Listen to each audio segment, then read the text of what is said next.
We're here today to talk about Dark Souls and Demon Souls and a bit of Bloodborne and Sekiro and maybe a bit of Elden Ring. Not that there's much to talk about. But let's start with something. Let's start at the beginning, literally. We'll go one at a time. And you just say how you found out about the Souls series, also like which was your first Souls game, and just like how you came to meet the franchise. And Dan, you go first. Oh boy. Well, I actually stumbled upon Dark Souls. It was totally by accident.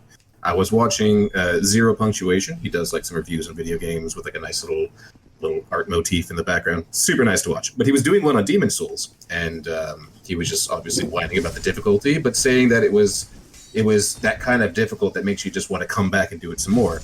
And at that point, I had no idea what the hell he was talking about, because I wasn't an intense gamer at that point. But I decided to go to my local game shop. And I was looking for a copy of Demon Souls, but I saw that it was only on the PlayStation, and I had an Xbox 360. So then I looked next to it, and I saw that there was something called Dark Souls. I'm like, that's probably the same thing. So I bought a pair of copies, one for me, one for our friend Luke. And I can't believe how well that worked out for you. That that actually was right? that had no reason to work. Yeah, exactly. Like Demon Souls released in 2009. Like you had 2 years, 3 years almost. Of delay. It just so happened to work out. It's beautiful. Yep. Well, lucky you. But yeah, so I played that for a bit, and I gave a copy to Luke, and we just played it together. And it was hard. It was hard work. You don't say. Yeah. But yes, that is how I was introduced to the Soulsborne series. Well, I'll kind of build off that because my story's kind of connected a bit. Because my first introduction to Dark Souls was seeing them play it. And I remember because they kept trying to convince me to get it. And at the time I was like, there's no way this is my kind of thing. And I was just like, nope, I'm not playing it. I'm not buying it. I wasn't going to do it. And then I said, fuck it. And I did it. And it was obviously Dark Souls 1. And yeah, it's actually kind of amazing how quickly my opinion of it changed once I actually started playing it. Because, on the surface of it, it's like, oh, you want to play this really challenging game where you're going to die a lot, but, it's going to feel good when you succeed, and it's hard to buy into that until you actually experience it. It's hard to relate to that experience, to the rush of success when you haven't felt both the ups and the downs. Yeah. And so you can't really buy into it until you play it. And then once I played it, I bought into it. And by the time I got to Anne Orlando, I was like, I was in, like there was no going back. What about you, Julian? Mine's quite a tale actually. I guess when I first discovered it, like the first time hearing about it isn't too different than anyone else, right? You probably I was online and I probably saw it on IGN because I still spend a lot of time on the internet reading about games, learning about new games. So at the time I heard about Demon Souls when it came out, and I was a big PS3 fan. So I heard it was good. I didn't really understand what they were the way they explained it. The whole difficulty thing, kind of like Dan was saying, like it's really hard. That part didn't really I didn't process that. I just heard it was a cool game with a good world, and I decided, this is going to kind of go under the radar. I'm interested. I want to get it. I was underage at the time, so I couldn't get it by myself. And I remember going to my local game store and seeing Demon Souls on the shelf, and I'm like, oh, that's the game. Like, I want to get it. And they're like, well, are you 17? And I was like, no.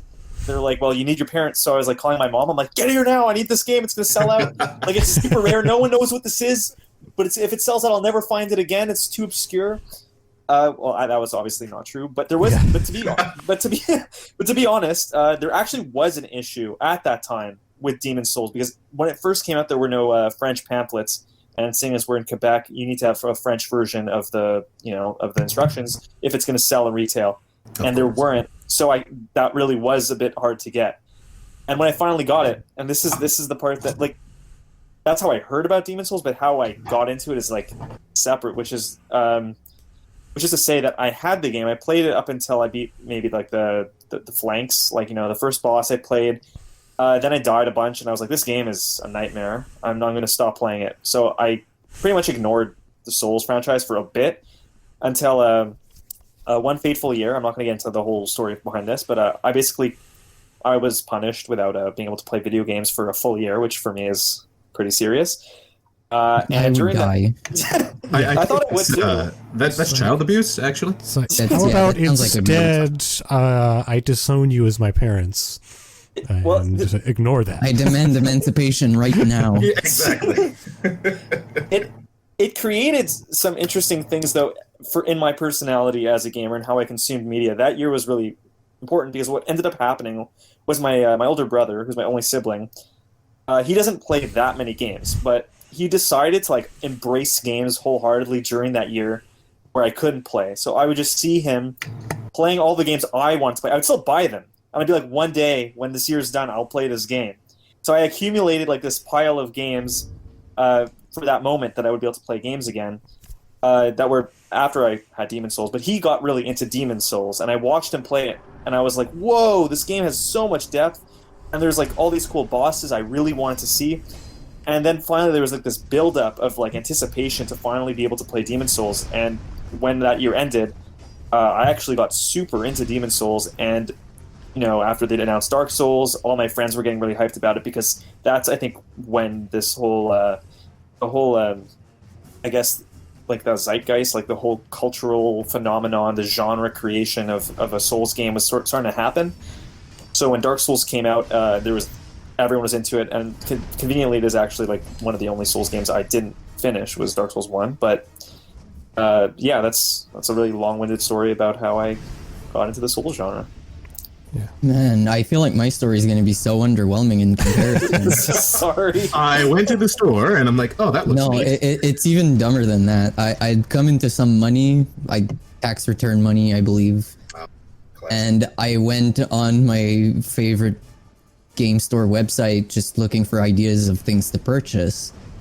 And at the bottom of every game I was looking at, it kept recommending this game, Demon Souls, and I was like, okay, I'm gonna check out what it is.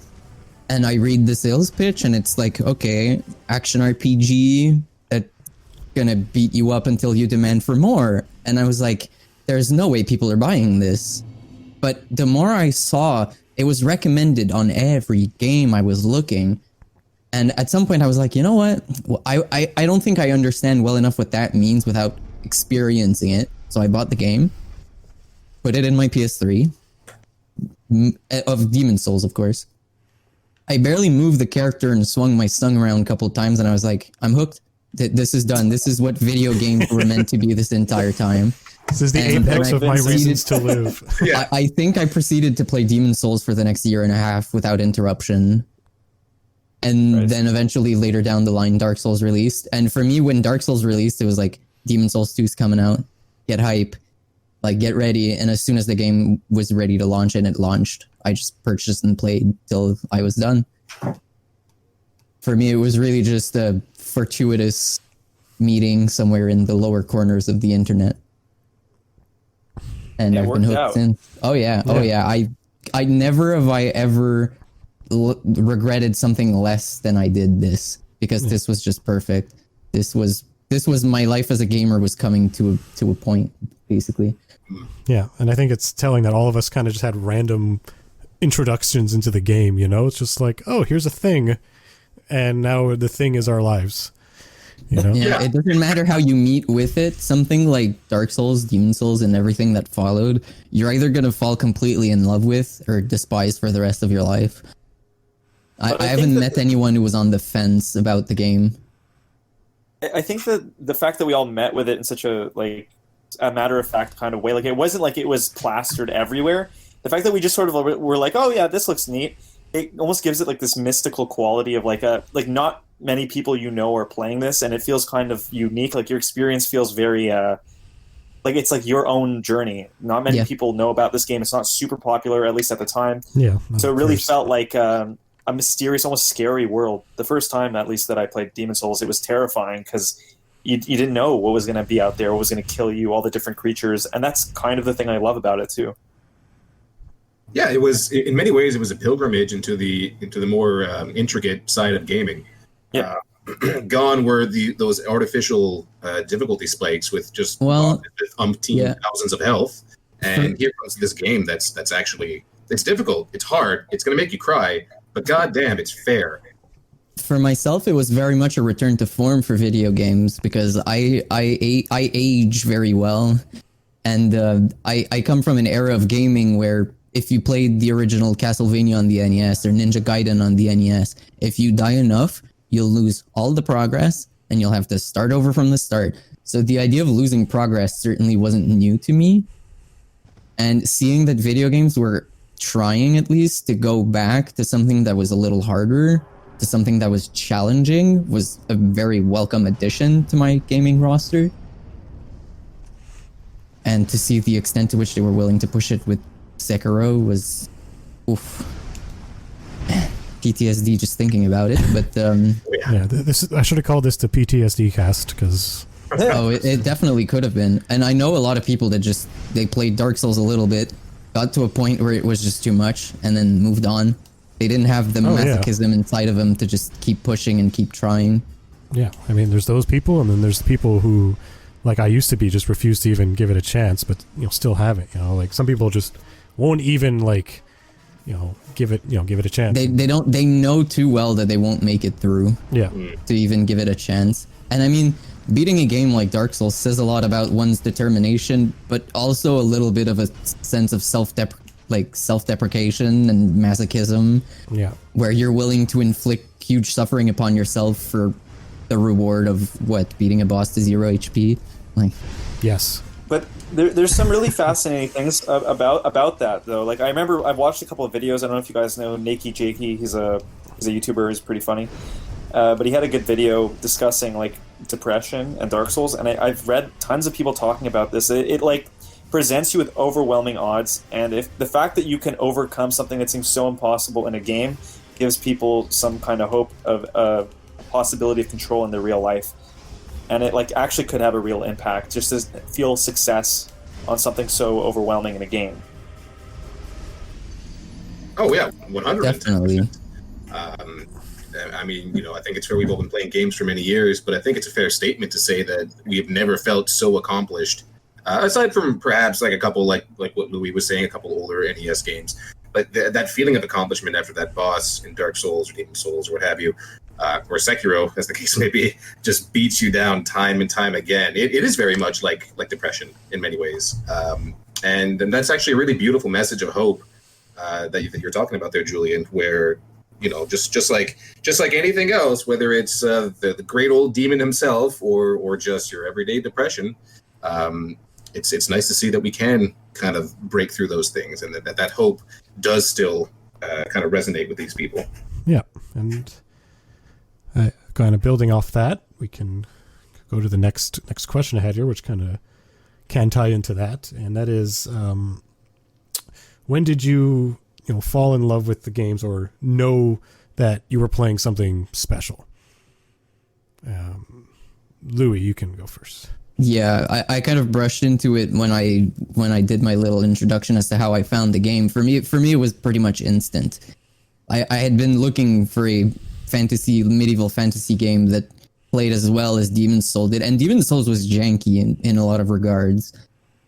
But overall, for me, it was pretty much instant. It was love at first sight, really, because if I didn't see everything I loved right off the bat, I saw the potential behind a game like this, and I knew that if that studio could keep its shit together and actually keep going, that better things were on the way, and they were, definitely. But for me, it was pretty much instant. There was no delayed reaction. I was always a fan of those harder, more challenging games from before, and seeing them being adapted to a more modern play style was definitely something I relished. Yeah, no, I definitely wasn't instant, but I know what you mean. Like once you kind of start to appreciate what it actually is providing, and for me that happened when I got to Anor Londo, and I just started walking around Anor Londo, and I was just like, considering everything I've already done and everything that was still to come, but I had this like perfect moment where I was like, I knew I could do it, and I wanted to do it. You know, like, because at first it's like, okay, I'm going through and like, am I actually going to beat this game? I'm actually enjoying it. And then once I got to Anor Londo, I really started to enjoy it for what it was, and then had the strong desire to beat it all the way through. I think one thing I can add to is when I got to actually Dark Souls specifically, I still remember in the tutorial area getting to the Asylum Demon fight the first time. And, you know, you're reading the little messages on the ground because they're basically the tutorial. And then you get into the room and you get that message that just says, run. Yeah. And then the demon falls. Right then and there, I knew that Dark Souls was going to be something serious. And it was going to be everything that Demon Soul had fallen short on. Dark Souls was going to deliver. And for the most part, it did. Yeah. What about you, Dan? Sorry, just really quick. Did anyone else hear that? Yes. Yeah, I heard the hiss, but it's gone now. It is. Yeah, okay, cool. So what's the question again? One more time. When did you like either fall in love with the game or you knew that you were playing something special? What was the eureka moment? Right. So, yeah, actually, I had a little story written down for this, but I'll kind of summarize it. So, I had a lot of difficulty with the game at the start. I did like the Asylum and everything, and you know, that run. I will be the first to admit, I did not listen to the message on the ground when it said to run. I tried to fight it the first time. That was a bad call. It was not successful. And that was when I really started to discover like what kind of game that I was playing. You know, I woke up. I mean, I was dead. I certainly looked a bit more dead, and I was missing my souls and whatnot. So it was kind of an interesting experience, just dying the first time. I'm not going to say that's when I fell in love with it, but it's certainly when I got a better idea as to what I was going for. As for when I actually fell in love with it, it was when I beat the Bell Gargoyles. However, I should say that it wasn't like the first time I attempted them. It was actually the second character that I had to make and go back and beat them, because my first character was just not having it. And I remember at some point I got frustrated and I walked away from it for a bit. And I came back, and it's that typical, I guess you can call Dark Souls an RPG, because technically there are stats and blah, blah, blah, blah, blah. But it's that typical thing where you walk back to an RPG and you don't know where you are. So I start over again. I feel a little bit better. I know the mechanics better. And I just end up breezing through that point to the gargoyles, and I beat them. And suddenly all of that anger and frustration that had accumulated up until that point was suddenly transformed to this ecstasy, this overwhelming euphoria of, oh my God, I conquered something. And that's the thing that I really loved about the Souls series, is that every time that you fight a boss or a particularly troublesome enemy, or even just like a really pain in the ass location, and I'm looking at you, Sen's Fortress, it just gives you, right? It just gives you this beautiful feeling of accomplishment. And for a game to do that, especially, you know, no offense to any games that came out in the last 10 years, but, you know, games of the 2000s and plus, it was kind of hard to feel an accomplishment. Because much like I think we touched on earlier, a lot of those games kind of felt a little hand-holdy, and this was a game that just gave, like, it's you. It's your reactions, it's the build that you create. There's no like real tutorial as to how to build the character. It's just you, your wits, your reflexes against what the FromSoft puts in front of you. And I think that was a really nice moment. Yeah, I must have had 3 or 4 false starts before I actually got anything done in Dark Souls. Yeah, well, there's always a trial and error. And kind of like to build on what you're saying with the sense of accomplishment, it's also becomes astonishing over time the things you're willing to endure just to keep chasing that sense of accomplishment. I mean, one thing that nearly like, you know, ended my Dark Souls, you know, experience Career was in Anor Londo with the 2 great bow fuckers. Before you don't even have to say anymore. Oh, boy. Say no more. Oh, but I will, though, because the people need to know of my suffering. So I, you know, get to that point where you got to go across that narrow ledge and get sniped from them, and I died a few times, and then I did it. I got past it. I was like, all right, this wasn't so bad. And I come down a hallway, and there's a door on the left and a door on the right. I open the door on the right, take a look in, quick peek. I don't see anything. I'm like, okay, cool. I go to the other door, open that one up. I'm like, oh, cool, bonfire. If you remember Dark Souls 1, you had to light it and then rest at it to save at it. So I go up to it. and I light it. And in that room across the way, there happened to be a silver knight I didn't see. There's a silver knight there, yeah. And he came across the hall, and right after I lit the bonfire, just impaled me from behind, killing me instantly with a backstab. Yeah. I then proceeded to spend 2 hours trying to get past those great bow guys again before I finally did it again. And I did it. And I was I know your pain. And it's just like, why was I willing to put myself through that? But I did, because then it was just so amazing when I did get to the end of it. And then I lost all my saves in Dark Souls 2 when one of the DLCs came out. And that should be like a death sentence, right? It's like, nope. I just made a whole new tier of characters and kept playing. Mm-hmm. I remember that. Those were some dark days. Yeah. Yeah, I remember I went back to that area of Anor Londo to practice parrying. And I remember just trying to get back there with the 2 archers was already a challenge enough on its own. And then actually putting in the work to nail the parries. In the beginning, you hate yourself because everything's hitting you and you feel like, I'm never going to get this. This is ridiculous. Yeah. And then you work, and you get to a point where it's just like every hit is a parry and you feel like you're a god. Yeah. It's like once you start getting it, it's like you get it. But yeah, I don't think Julian has told us his Eureka moment yet, so please. Go ahead. Oh, no, I actually, it's funny. I don't really have a specific memory in mind. I told you my story, and that, I guess, is the most I remember. But ultimately, at the end of the day, it's Jacob's story kind of encapsulates the reason why I really liked Dark Souls and Demon Souls and all those other games is because I'm a really stubborn person. Yeah. And I am like fueled by my stubborn determination. And this doesn't just go for any of the Souls games. It goes for any hard game. If I'm playing long enough that I'm into the game, like if I already played a few hours and I'm feeling like I want to play more, and I get some like really bullshit thing that happens to me, like I get killed in a really unfair way, lose tons of progress or whatever, rather than putting the game down, I get furious and then just try to get back, even just dying. I might even be getting worse because of my my carelessness because I'm getting too angry, but that fuels me. It like I'm playing like out of rage, like I have something to prove. Like I'm mad at the game, like it's a person, and I'm trying to prove my point. Like, no, you think you're better than me? You think you're better than me? I'm like, I could beat this.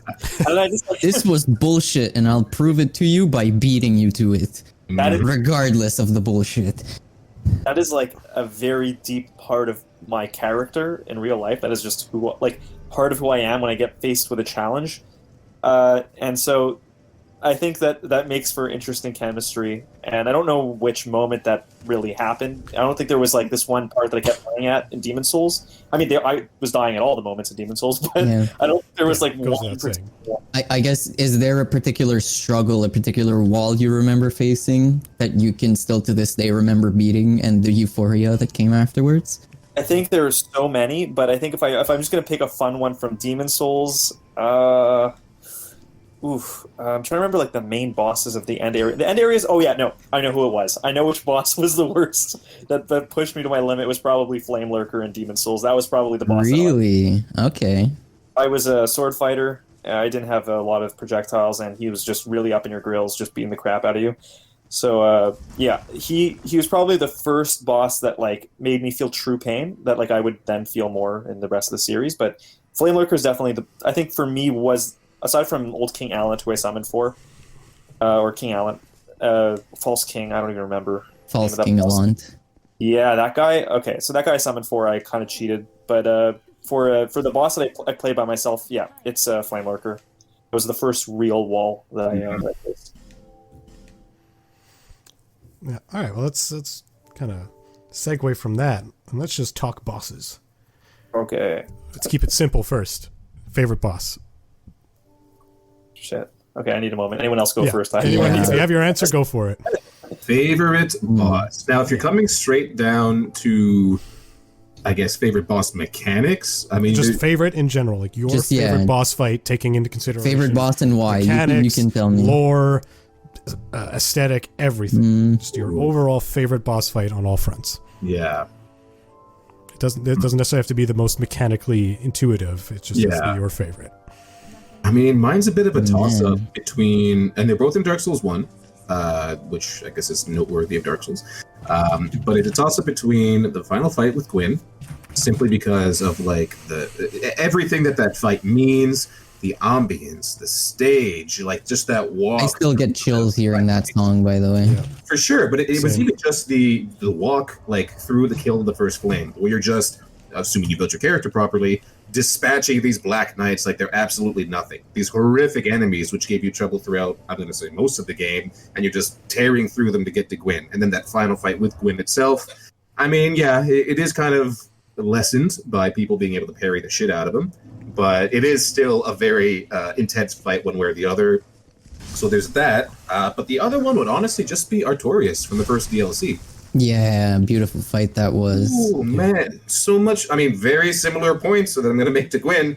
There was such weight in that fight. Like the music was there, the arena was there, and you could like just that little opening cutscene they gave him, which they didn't give Gwyn, which I think was a good idea, truthfully. But the cutscene that they gave him, like you could see the shell of the man that was still in that armor, trapped behind all this abyss and whatnot. And if you listen carefully and like really fucking carefully and like get rid of all the white noise and such, you could hear him talking. And basically it's him apologizing for failing his duty. And like that just, it has such emotional weight. And even just like the mechanics of the fight itself, amazing fight. He is so aggressive, and I love that in these games. One of the, I mean, I guess to kind of flip the thing and maybe give you guys a little something else to answer, my least favorite boss for that respect would be, I think, the Covetous Demon in Dark Souls 2. Yeah, the big fat blob that just rolls around. Talk about total polar opposites in terms of not only look, design, but also just like how to fight this thing. You know, I'm gonna blow your mind there, Dan. I'm gonna blow your mind.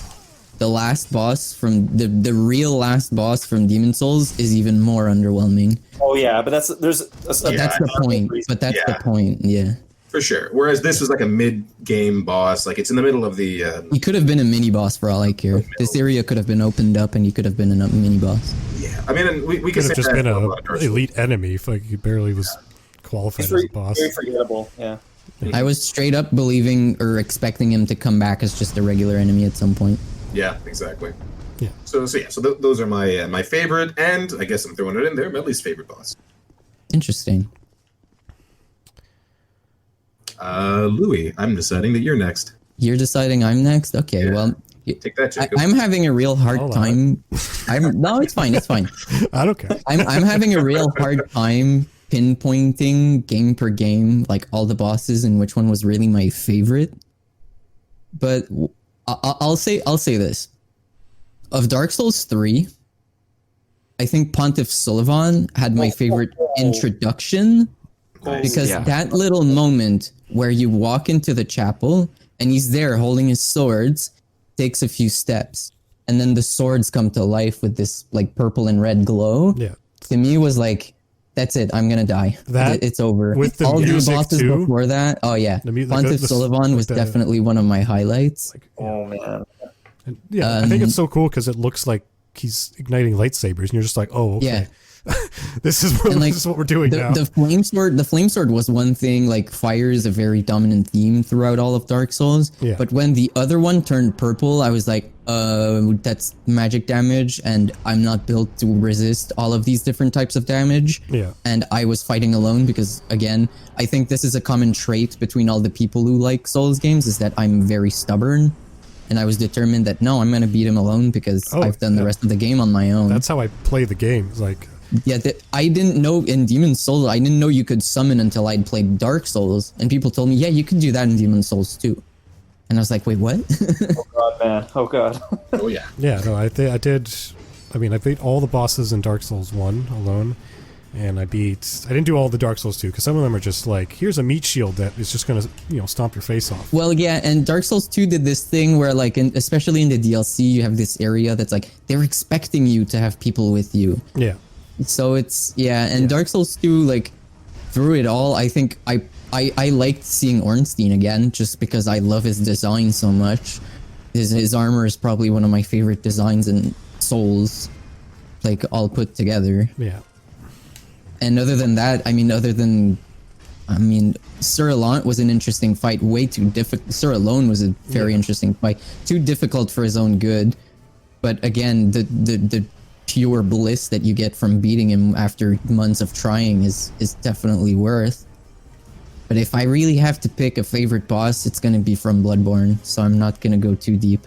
But the last boss from Bloodborne, It's fair. Oh man, so many people. I've heard many people say that too. That like the and last boss. I'm saying last boss, but the untrue last boss. That's as far as I'm gonna go. like not the old hunters, I guess, or something. Or I No, can't it's ask that. yeah. Careful the question you ask. Okay, Yeah, okay. yeah. You're asking for trouble. Let's just say there's many ways to finish vanilla Bloodborne, and one of them is a boss fight that to this day my favorite track in video games ever. Just the fight itself is amazing. It's just so good. Yeah. And Dark Souls 1, Soul of Cinder, Gwyn is always gonna stay on top just because of the, again, like Daniel said, like you get the kiln of the first flame and everything. You can feel it's final. You're in the kiln of the first flame. You're walking to this desolate land. All of the enemies are Black Knights. Like it feels very endgame. Yeah. And then you walk through that fog gate, and that sweet melancholic piano just starts. And you're like, there's no way this isn't the end. I'm holding back tears just because I feel like this is the end. And I'm not ready to end this adventure. No more than I feel like I'm capable of ending this adventure at that point. And then the boss just beats my shit in again and again and again and again and again. And I was like, this is it. This is perfect. Because I know that when I beat this, I'll never have been happier of my entire life. And when I finally beat him, I was unable to play games for like a week because I was like, there's no way anything's going to compare to this. Yeah. There's no way. Definitely. That high. Yeah. It was just like, from that point on, I was just going to be chasing the dragon, you know? Yeah. Oh yeah. I feel like that narratively about a lot of games. When I play like a really good narrative, I'm like, well, what am I going to play that's going to really match that narrative? It's like everything else sucks in comparison now, you know?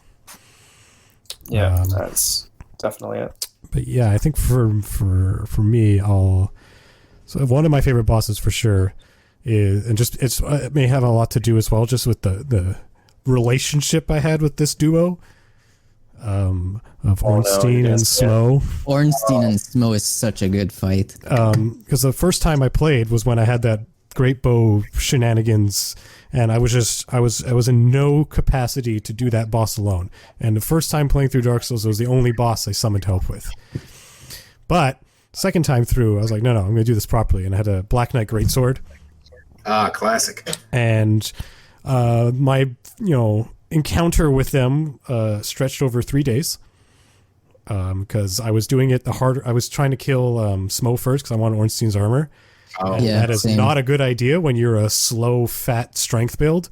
Because Ornstein is fast. Yeah, so it really like pushed my my shit in for a while. Like I said, over 3 days, probably a good like 4 hours of game time because I was like school in between. But I was like, I came home, I played, I didn't beat it. I went to bed, I went to school, I came back, I played again, like didn't beat it. And then finally the third day, I'm just there and I'm like giving up hope pretty much, but I'm still persevering. And then finally, like I'm at the point, like Smo's down. It's just Super Ornstein, and like he impales me with his fucking trident, zaps me, throws me down. I have like a sliver of health left, but so does he. And I make the decision in the moment. You know how I think you were saying this earlier before we were recording. You talked about like you can never hesitate, right? Yeah. Well, that was that moment. And I'm like, do I run and heal? I was like, no. I just charged in overhead swing with the sword, and I got him right as he was about to stab me. Oh. And I basically felt like I was going to have a heart attack. I may have had a heart attack. I'm honestly not sure.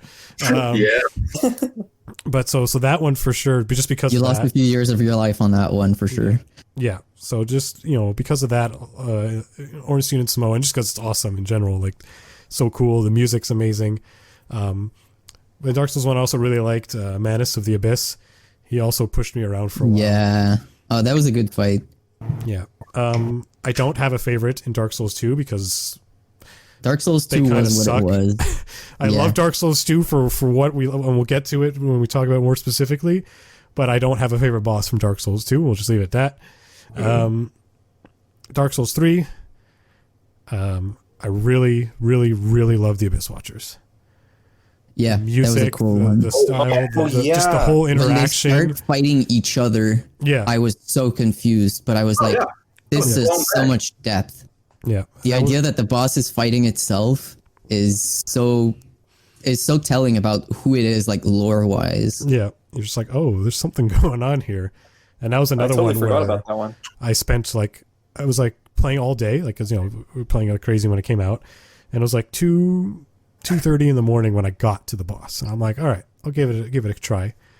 And then you know how it is. You can't stop until you do it. Like you're gonna push yourself as far as you can. If you get it in your head that you'll do it, you'll do it. You push yourself as far as you can, and then that's what I did.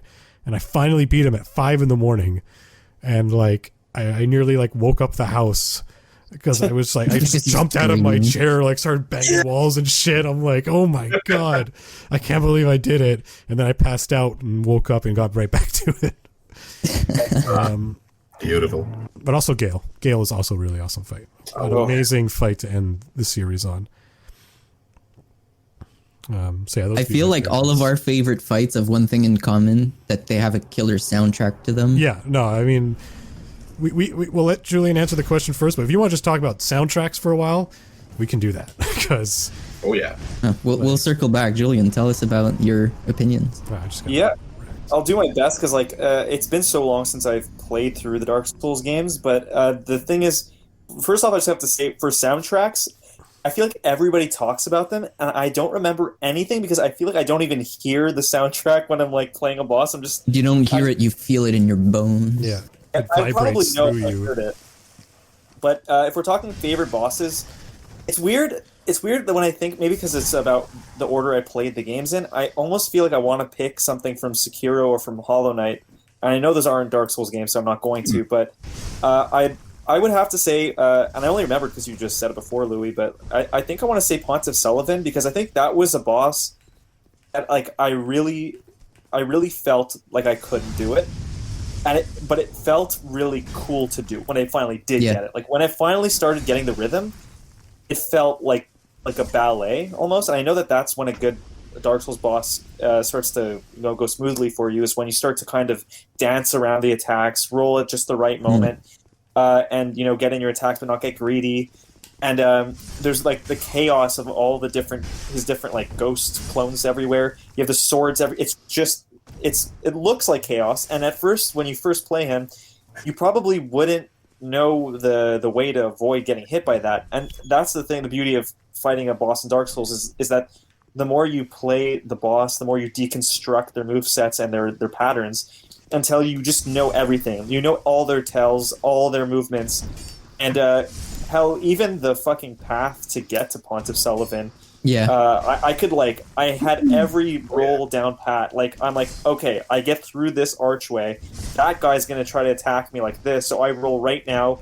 What enemies are worth fighting? What enemies can you run from? Exactly.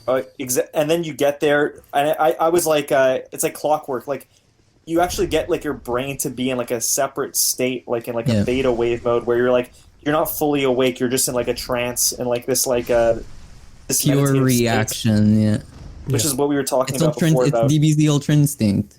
Yeah. It's basically what it is.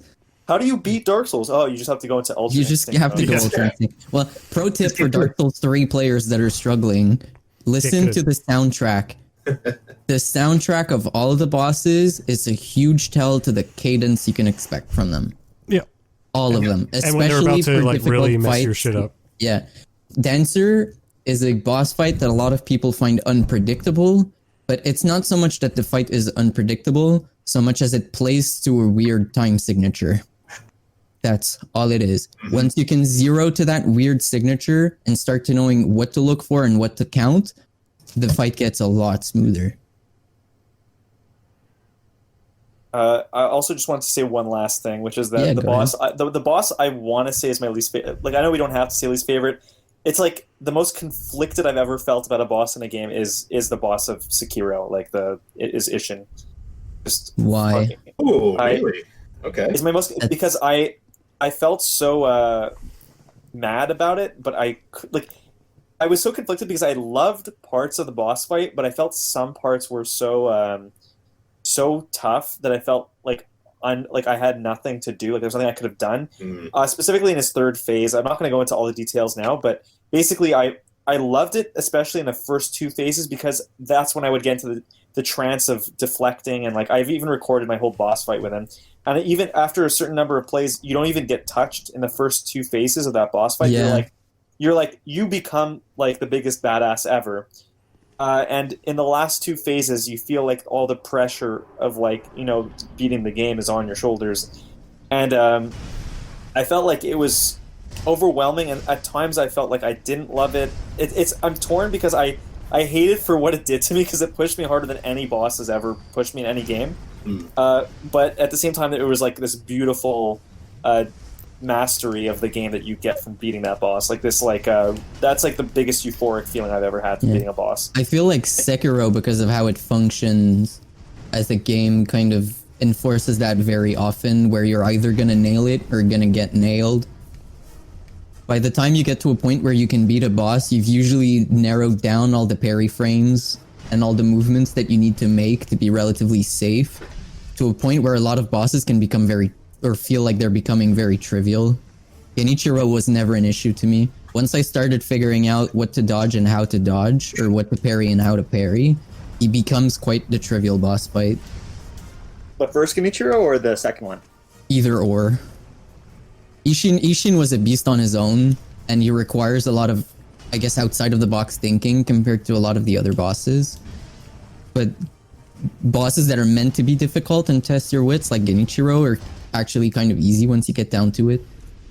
Yeah, it's all about learning, and that goes for a lot of the Dark Souls bosses. It's like teaching you new ways to play the game, and it's kind of incredible how the bosses in the series they teach you without any tutorials. It's like you adapt just by playing the game. Like you're learning by playing in a way that not many other games do. Teach you through failure. Yeah, basically.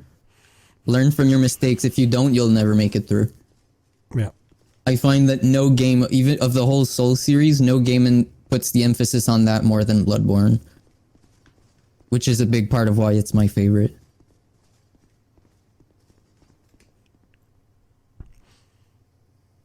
All right. So, do we want to talk soundtracks a bit more, or we want to? Sure, I mean we could definitely. All right. Favorite track, go. Gwyn. Hands down. Just it's one of those things where like it's such contrapuntive imagery where what's happening on screen is this is a brutal fight with this basically Greek god swinging a flaming sword around, and then the soundtrack is so calming and just bling bling bling bling. It's sad. It's lingering. It's so slow compared to the action that's happening on the screen, but it's so powerful. Mm-hmm. Exactly. So powerful. It's this juxtaposition of like the fire that's inside, like that's being exploded through this character of Gwyn. Like he's basically just rage at this point, but that soundtrack reflects what's going on. I think not only inside of him, but potentially inside you as the player who has fought to get to this point, and like you've seen what the flame and what the curse has done to people, and here's Gwyn, the embodiment of light and fire and everything, the first Flame Lord, and he's just utterly a shell of himself. It's a very sad moment. Been consumed by the flame. Exactly. But it drove me. It gave me the hope that I needed to get through it. So, yeah, hands down. Actually, I'm going to retract my statement and say that it's not Gwyn. In my case, it would be Bloodborne's last boss. Again, the fake last boss. Just because it's the same juxtaposition. I just don't want to spoil it because this is huge spoiler for Julian. Yeah. Okay. So, thank you. But again, it's the same juxtaposition of what's happening on screen is extremely fast-paced, very violent, but the soundtrack is these very, very slow, very sad violins that are just building something that's very orchestral, not necessarily something very dynamic as would be the fight with Ornstein and Smo, for example. It's definitely something slower, something that as a player maybe forces you to take a step back and think on a different cadence and try to pause and assess what's going on a little more than you would in something like Ornstein and Smo. Yeah, and it also like pulls on you more emotionally because you're at the end and you can, at this point you're going to care more if they try to do something like that. Whereas at Ornstein and Smo, you're still like learning the ropes pretty much. But by the time you're at Gwyn, you're ready to feel the way the music tries to make you feel. Whereas like a presentation like that wouldn't necessarily work very well in an earlier boss fight. No, especially since if you look at something like Ornstein and Smote, they're basically the end of the second act, opening of the final act. So it would definitely be inappropriate to slow the pace down at that point. Yeah. It just wouldn't feel nearly as earned, to be honest. I mean, like Gwyn earns that track not just because the lore associated with him, and we'll talk about Dark Souls lore and how they present that a little later. There's an argument to be made that they use a similar strategy with other bosses before Gwyn. Dark Moon Gwendolyn, for example, uses a very slow. There's basically only voices in that track, and it's definitely nothing super fast paced. Crossbreed Priscilla, same thing, though for her it's probably more of playing to the theme of the Winterland and of the fact that she's an orphan and that she doesn't want to fight. But they've definitely used similar strategy of slowing the beat down, but they did well to refrain from using them on key moments. Yeah. I don't necessarily, like I said, I don't really pay attention much to the music, and I also, like I said, I never really finished Dark Souls 1, so I actually don't even know what the Gwendolyn soundtrack even sounds like. Oof. Hey, Don't worry, audience. I have shamed him many times over the years for this. And I will keep doing so once this is done. It's okay. I'm very used to this. So honestly, the only time that I really stop to listen to the music is at the Nexus areas of most of these games, and I think that those are the ones that really stick with me the most. So when I think of like Majula, Firelink Shrine was a beautiful track. Yeah. Even actually, you know what's funny is that I didn't get that far in Bloodborne, but I really love the Nexus area music. The Hunter's Dream. Yeah. Love that track. Yes.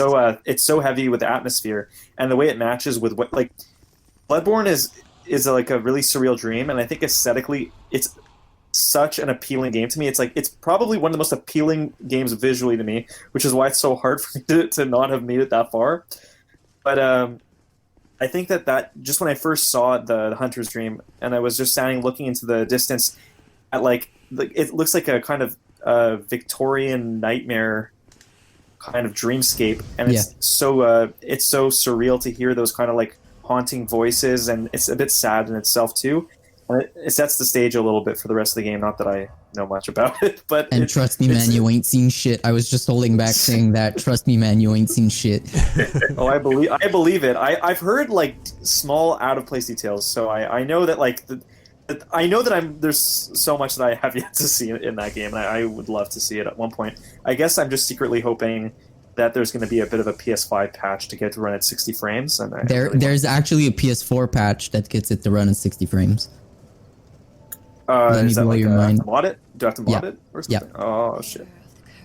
There's a modder from Australia that released. There's a modder from Australia, I believe, that released a 60 frames. Bloodborne patch, and it's the rage right now, which is another reason why I want my PS4 back. Yeah, should go get it. On top of Bloodborne just being a great game for many reasons that we can get into. Yeah. We'll save Bloodborne for a bit. When at least more of us have beat it. I guess I can brush on it on one of the further questions. Yeah. If the show notes are any indication of what we'll speak about, I can brush into it just a little bit, and we can definitely circle back the Bloodborns once you noobs have gone around and played it. Yeah, 100%. That could be homework for us for next time or something. Yep. Yeah. Yeah, I'm giving you guys homework. It's a hard assignment. Yeah. You guys have 3 days. Yeah. Okay. Bye. You'll beat 2, maybe 3 bosses. Yeah, that's it. Yeah. I think some other really good tracks, though. At least some of my favorite. Abyss Watchers.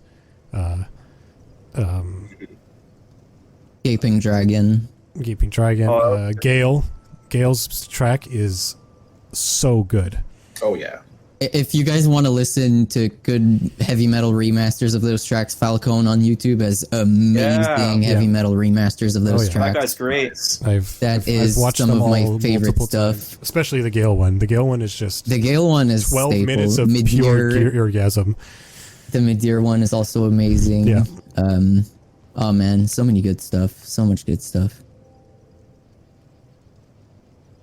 Yeah, I guess I don't really think that much about the fact that they have like an orchestral soundtrack for like every goddamn boss in that game. That's a lot. That's a lot for them. That is a lot. They have a Match hell of a thematically. Seriously, good And for them. they have I a think about good it. they have a good sense of picking the right track for the right bosses too. Because if Yeah. you look at weirder bosses from Dark Souls 1 like Pinwheel was a very cryptic character in the lore of the whole series. And when you look at the track they're playing at the same time, it feels very foreign to the ambience of Dark Souls. Because they're using very different instruments, they're using more Asian or more instruments that are more typical of Asia, whereas everything else from Demon Souls or Dark Souls was very much more like European orchestral. So yeah, very, very interesting little details that they like to put in the music and in the music choice. Definitely. All right. Okay. And I guess just to close on that question, like Yep, go those for it. soundtracks are definitely good enough to say that I have all of them on my cell phone ready to play it as It's- at a heart's notice. It's sure. more often than not what I listen to when I'm like in my car. Like the bulk of my cell phone's music is video game music, but the Same. bulk of what ends up seeing playtime is Dark Souls music because not only because of the emotions tied to it, but also just because of the general energy behind it and the general greatness of it. Yeah. And honestly, with the roads being how they are nowadays, fucking getting in the car certainly feels like a boss fight sometimes. Oh, Jacob. That was very Oh, Jacob. Okay. Oh, okay though. That was a very for reference for our listeners. We're also watching Jacob play at the same time, Yeah. and I think we're gonna very have- typical Souls moments were happening at the same time. Yeah. I Classic. guess you'll get to see. Yeah, Forgotten ambush. yeah. um, Don't turn your back on the game because the game will push you down. yeah. And laugh at you as it does it too. Oh yeah. Oh yeah, because how much of a laugh is that you died just covering the whole Yeah. screen Yeah. with the sounds that are playing at the same time. And in Dark Souls 1, the enemy's AI wasn't too smart, so it would just keep wailing on your dead Yeah. corpse until the game reloaded. Yeah. I'm sorry. Like, goddamn, constantly. Yeah. No, it's great. All right. Let's talk about. All right. This will. We could kind of see this more as like the review section, but we'll kind of make it a little less, a little less formal, and just say, what is your favorite aspect of a Souls game? Like, is it the aspect of the gameplay? Is it the graphics, the art direction, the level design? Like, what is it? What's the one thing that's the thing that is your favorite? I think I got this one pretty down pat. That's something I'm pretty passionate about with Dark Souls. The thing that really gets me playing it, honestly, it's a little hard to put into words, but it has to do with the exploration, actually. Because Dark Souls, when I'm playing it, any of the games in the series, I actually kind of dread the boss fights. I still love them, but like I kind of don't want to do them at the same time. I'm like, oh, no, I don't want to get stuck. I love seeing the world. So the reason I love the exploration isn't just for learning about the lore, which is a big part of it, but it's also like this feeling of survival a little bit. Like I'm exploring and I don't know what's around each corner. There's a bit of risk and reward, a bit of thrill to like seeing the next little room, what's going to be in there. And sometimes when you find items or something rare or a surprise, the feeling feels more intense because of just how high the stakes are in a game like this, and just how easy it is to die, especially when you're far. If you're far from a bonfire or from anything like a save point, the exploration takes on a new meaning and takes on a lot more intensity. So when you're going to a new room, your heart rate is really high, you're tense. Sometimes there's nothing there, but you're just, and when you see the sparkling little lights and there's an item waiting for you, Oh yeah. that thrill is there. And at the same time, you might run into an NPC. You don't know. You're learning so much about the world. It's so rich, the exploration in this game. And I have to say that that's probably my favorite part. I don't It's the think thing that- anyone could count the number of times I went, "Oh, nice," after just entering a room or picking up an item, playing something like Dark Souls. Everything can feel like a bit of a reward in and of its own, just because of how hard you had to work to get to it or to get there. Yep. Even just stopping to admire like Anne Orlando when you get there, like you're just done the first act of the game, you're transported to this huge place, and you're like, whoa, okay, it was worth it after all. Yeah, I can relate to that feeling wholeheartedly. Yeah. What about you, Jacob? What about me? Oh, you're putting me on the spot now. Yes, sir. The moderator has become the moderate-tee.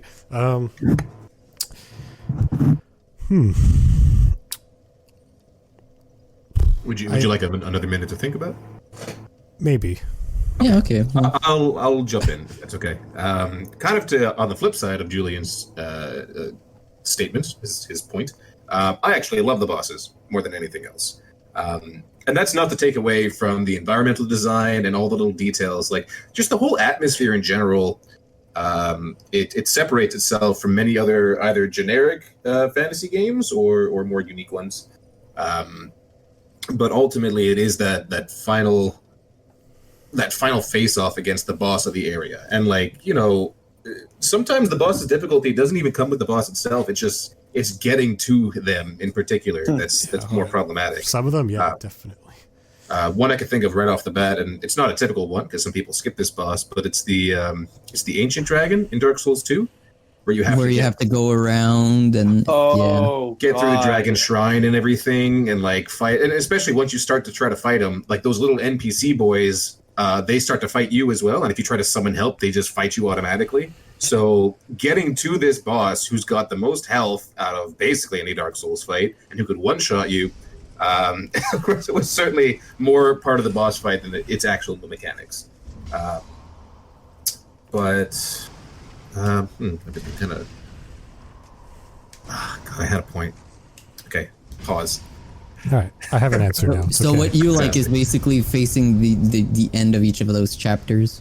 More there or was less, the climactic end to every little bit of the game. I like to see how the environment before the boss prepared me, theoretically, to fight the boss itself. Actually, funny that Jacob's dying to the Pursuer. I can just think of the Pursuer, whereas earlier in that fight, or earlier in the zone, there are, ballistas and such, which... I mean, I know I was on the receiving end of that shit more times than I'd like to admit, but I've also used it a couple times. So they kind of introduce these elements to you beforehand, and then to see it in the boss fight, and then to kind of have that eureka moment of, oh, wait, did this happen in the environment? Maybe I can use it this way. And then, Funny story. lo and behold. Funny story. First time I played Dark Souls 2, I didn't do the Pursuer boss fight because I beat him the first time where he shows up. If you beat him on the platform. If you beat him on the little platform, he only spawns there once. But if you beat him there, he doesn't show up as a boss fight later.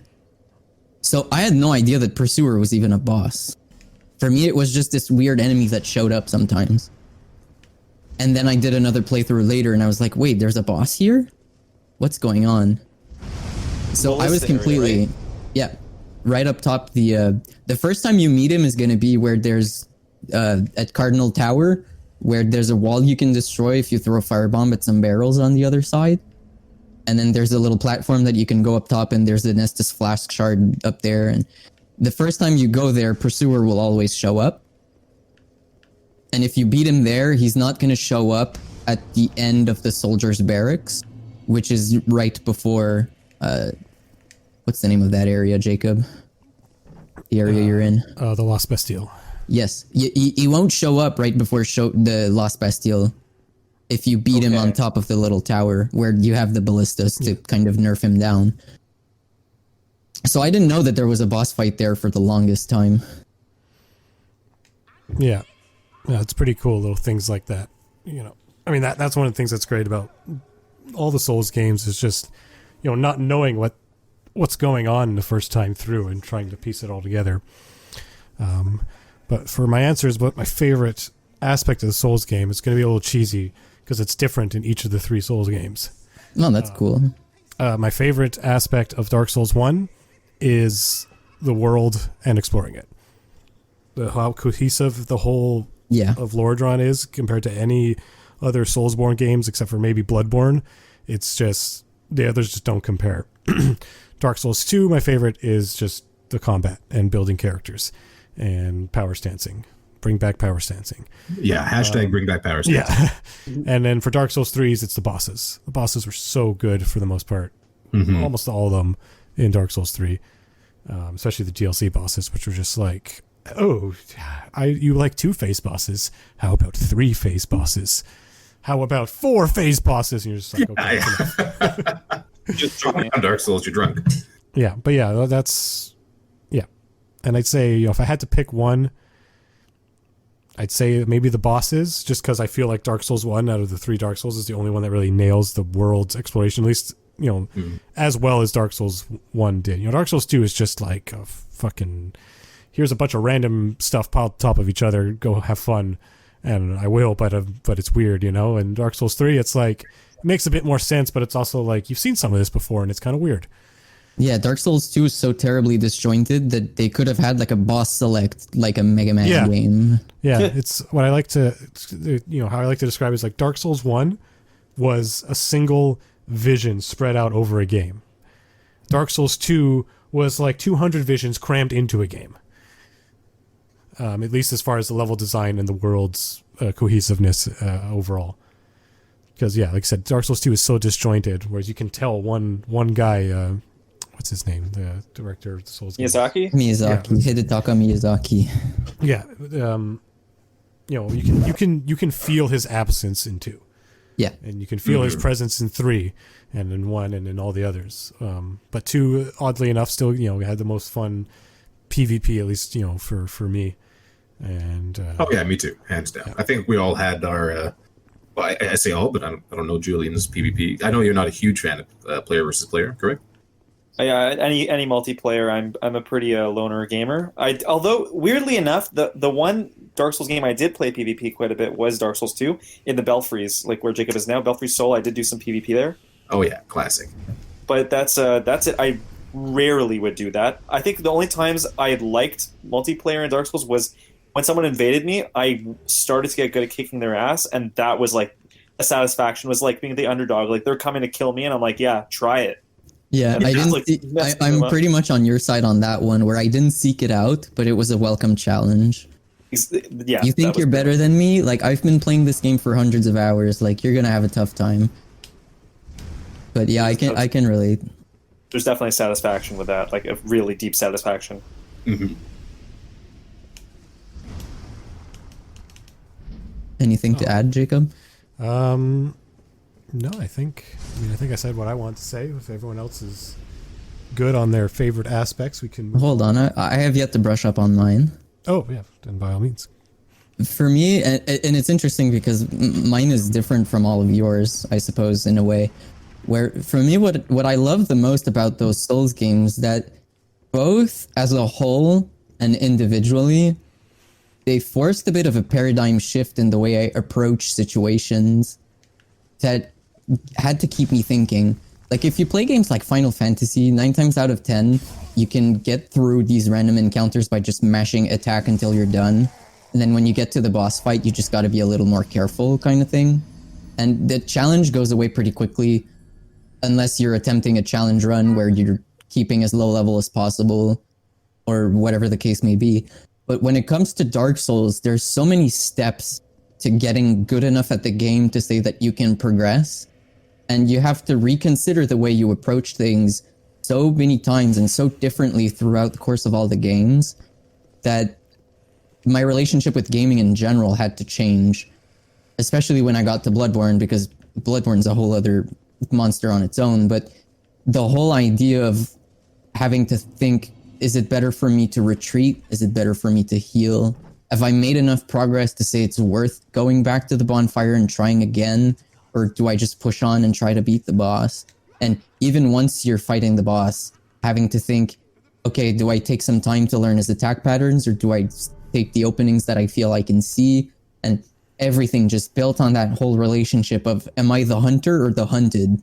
To kind of brush back on Bloodborne.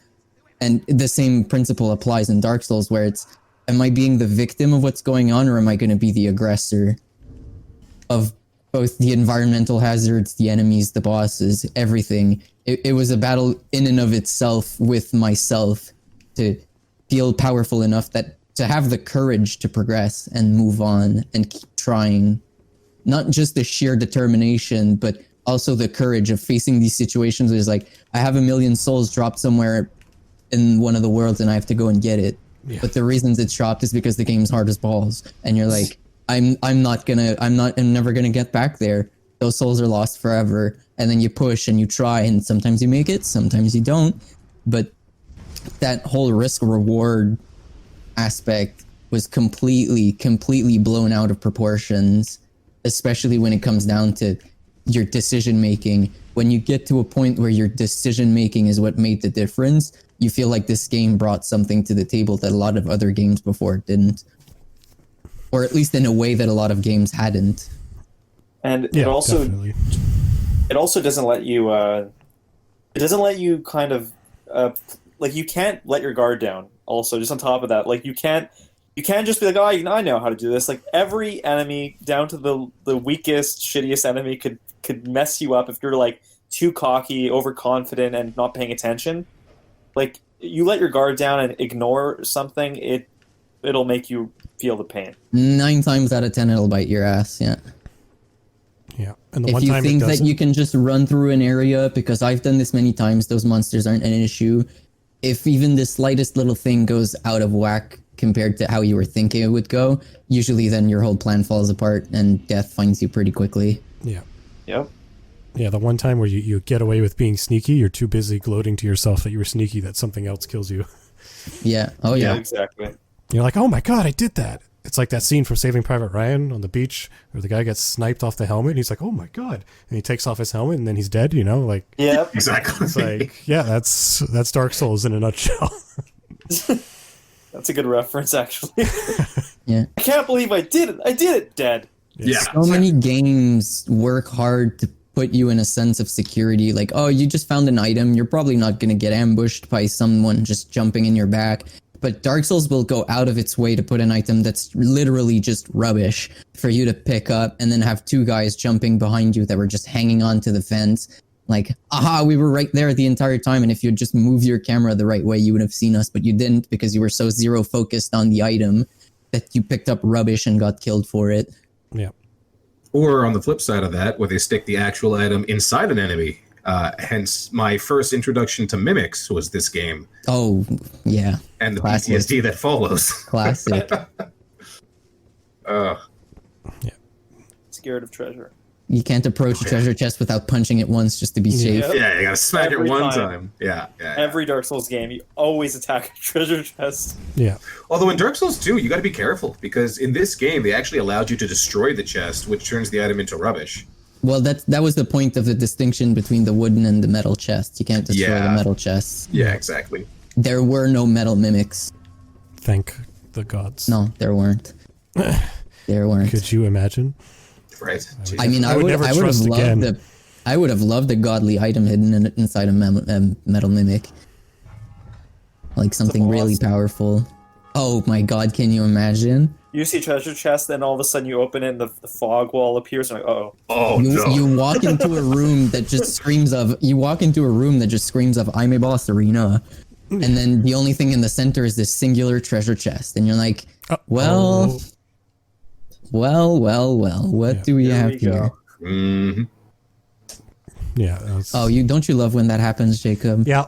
It's like, oh, I'm gonna Getting go do some summoned into a PvP. world just to see target defeated. Bye. Yeah. Oh, and it's so heartbreaking in the Bell, too, because, like, how many people are playing this game and how many people are in the Bell, like, with their humanity intact, too. So, I mean, I've invaded twice. I don't think it already, needs so to be intact for Oh, you to be nice. summoned.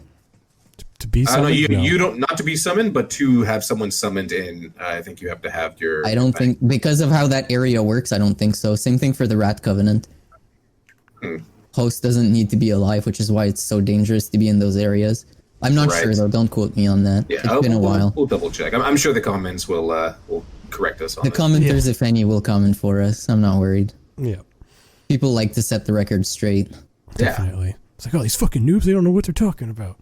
Actually, and then, right? Yeah, that actually is just. It's become YouTube comments about most things. Yeah. unfortunately. All right. Well, let's move on to the next topic then. Yes. Okay. All right. All right. Let's get into this one. Which is your favorite Soulsborne game? Louis, I know your answer, and you'll probably have a brief discussion because of spoilers. So you can go first. I'm gonna have to put Bloodborne down as my favorite because, as I was mentioning before, the Souls game for me were huge on how it forced a paradigm shift in how I was approaching the game, and in no game was this more true than in Bloodborne, because Bloodborne pins you as this character, the hunter. But if you look at the creatures you're hunting, it's very easy to fall victim to the idea of, I'm not the hunter, I'm the hunted. But once you start getting the mechanics and the kit down to what can help, how it helps, and how to deal with certain situations, that paradigm shift feels very empowering. And it's like your character unlocks this power that's been dormant inside of him the entire time without having need to pick up an item or level up to outrageous amounts. You just learn to use the tools you're given to their max efficiency. And oh boy, does the damage start coming in, and does your position as the hunter feel like what it is. And really, it's you that's who pretty finds much the it power for me. then. Yeah. Oh yeah. Most, like, the character levels up like in any Souls game, and you do get some power from this, but the bulk of it, the real bulk of it comes from how you learn to use everything from your surroundings to your items, to your gun, to your sword, to the stance changing, the stance dancing. Like, it's very heavy on learning the mechanics and using them to their biggest efficiency, more than any of the other Souls games, Sekiro included. So that's it for me. That's my quick spiel on Bloodborne. All right. Me. I'll go next. Okay. Called myself out. Let's go. My favorite is Dark Souls 1. And I can more properly answer the other question. My favorite aspect of Souls games was the exploration in the cohesive world of Dark Souls 1. And that's why it's my favorite. It also had really cool bosses and really good music and all the other stuff. But yeah, Dark Souls 1. Yeah, I tend to agree with that. I can agree too. For many reasons. I mean, nostalgia certainly being one of them. I mean, it was my first Souls game. It was my first introduction to this whole series and this whole this archetype of game. And while the other ones certainly did a very good job of emulating that first feeling, I feel like they never improved upon it. I mean, like you said, like we touched upon this earlier about exploration and world building and such. Dark Souls 1 was a fully interconnected world. Yeah. Where, like, you didn't even get the chance to teleport until, like, I'm going to say 60% through the game, whereas the other games started with being able to hop from zone to zone, kind of more akin to Demon Souls, I suppose, with the Nexus and everything. Well, yeah, and I mean, Dark Souls 2, the world is connected, just disjointed. Yeah, it doesn't feel like Demon Souls did the same thing, but they removed the necessity for the worlds to be physically connected. And it works better in the grand scheme of things because they don't have to feel connected if they're not physically connected. The unicity of each of those areas different worlds. feels much better because they don't have to connect in any meaningful way other than being areas where the demon's fog is and where demons exist. And I think it was a mistake on Dark Souls 2's part to try and connect everything so physically and so rigidly. Yeah, if they were going to allow teleportation from the beginning, then they could have used a Demon Souls strategy and it might have been less cringy. Yeah, because they were clearly trying to emulate that aspect of the game, but it just failed. Well, I think there's more to be said than that, because if you read on the lore of Dark Souls 2, like, the world isn't whole in that game. The world is fractured in many ways. So the disjointed element of it kind of plays to the lore a little. I just think the execution is kind of sloppy. Yeah, I'm not saying it, like, doesn't make sense or anything like that. It's just more like, as far as accomplishing that, what Dark Souls 1 did in that regard, it fails. Definitely. Okay. I'm not saying, like, I have no problem with a random disjointed world. You know, in fact, actually, you know, one of the ways I can kind of describe the difference is that, you know, Dark Souls 1 and I'd say, at least the, probably Dark Souls 3 as well. They're like, they're an experience, they're all an experience top to bottom, but those ones especially like kind of hit you from all ends and all that. Whereas Dark Souls 2 just feels more gamey. It gets more just, okay, definitely. You have your levels, you have your overabundance of bosses and weapons and gear, and it's amazing for that. But one of the main aspects of a Souls game is having that experience, and that experience is made all the better by having a cohesive world. And as weird as it sounds, going to Lost Izalith and then going to the forests, they're such drastically different regions, yet they somehow still feel like the same part of the same world. Whereas the Iron Keep versus one of the poison areas in Dark Souls 2, it's if you look at where Iron Keep connects to Earthen Peak, it makes no sense. Yeah, no sense whatsoever, because you're going up to something that leads you to believe that it's either down or in. And it's really confusing to keep track of what's where in the geography of things. Like, I have a map of Dark Souls 2, and even looking at the map, I can't make sense of how these areas actually connect. Yeah. On Dark Souls 2 and their disjointed maps and such, I almost feel like it was done on purpose, because if you, like Louis was saying earlier, if you look at the lore, the biggest issue with Drangleic and everything here is that people are forgetting things. For whatever reason, this area, people are far more prone to going hollow because they lose their memories. And it's all set up as this strange disjointed world, because at the very beginning, you're in a different world for that opening cutscene, and then you fall into this hole, and then you end up in this other place, Majula or what have you. I feel like in many ways they were trying to emulate the theme of dementia in many ways for Dark Souls 2. Because, you can, especially if you're at Majula and you're looking over at the Hides Tower, you can see it. You can see the path that you're supposed to take. But when you take that path, it feels like it's a tenth of the actual distance. And I feel like that's kind of the feeling that they're trying to emulate, is that you're not totally aware of your surroundings or your settings or everything. Much like someone who's suffering from dementia, you have bits and pieces. I think you have somewhat of a point here. The only thing I'm in disagreement with is that Dark Souls 2 didn't start that. The idea of hollows losing huge chunks of who they are and what they know and what they are is very present in Dark Souls 1. Oh, yeah, if you do Lucasiel's quest, Lucasiel of Mira, she is getting more forgetful the more you progress with the campaign.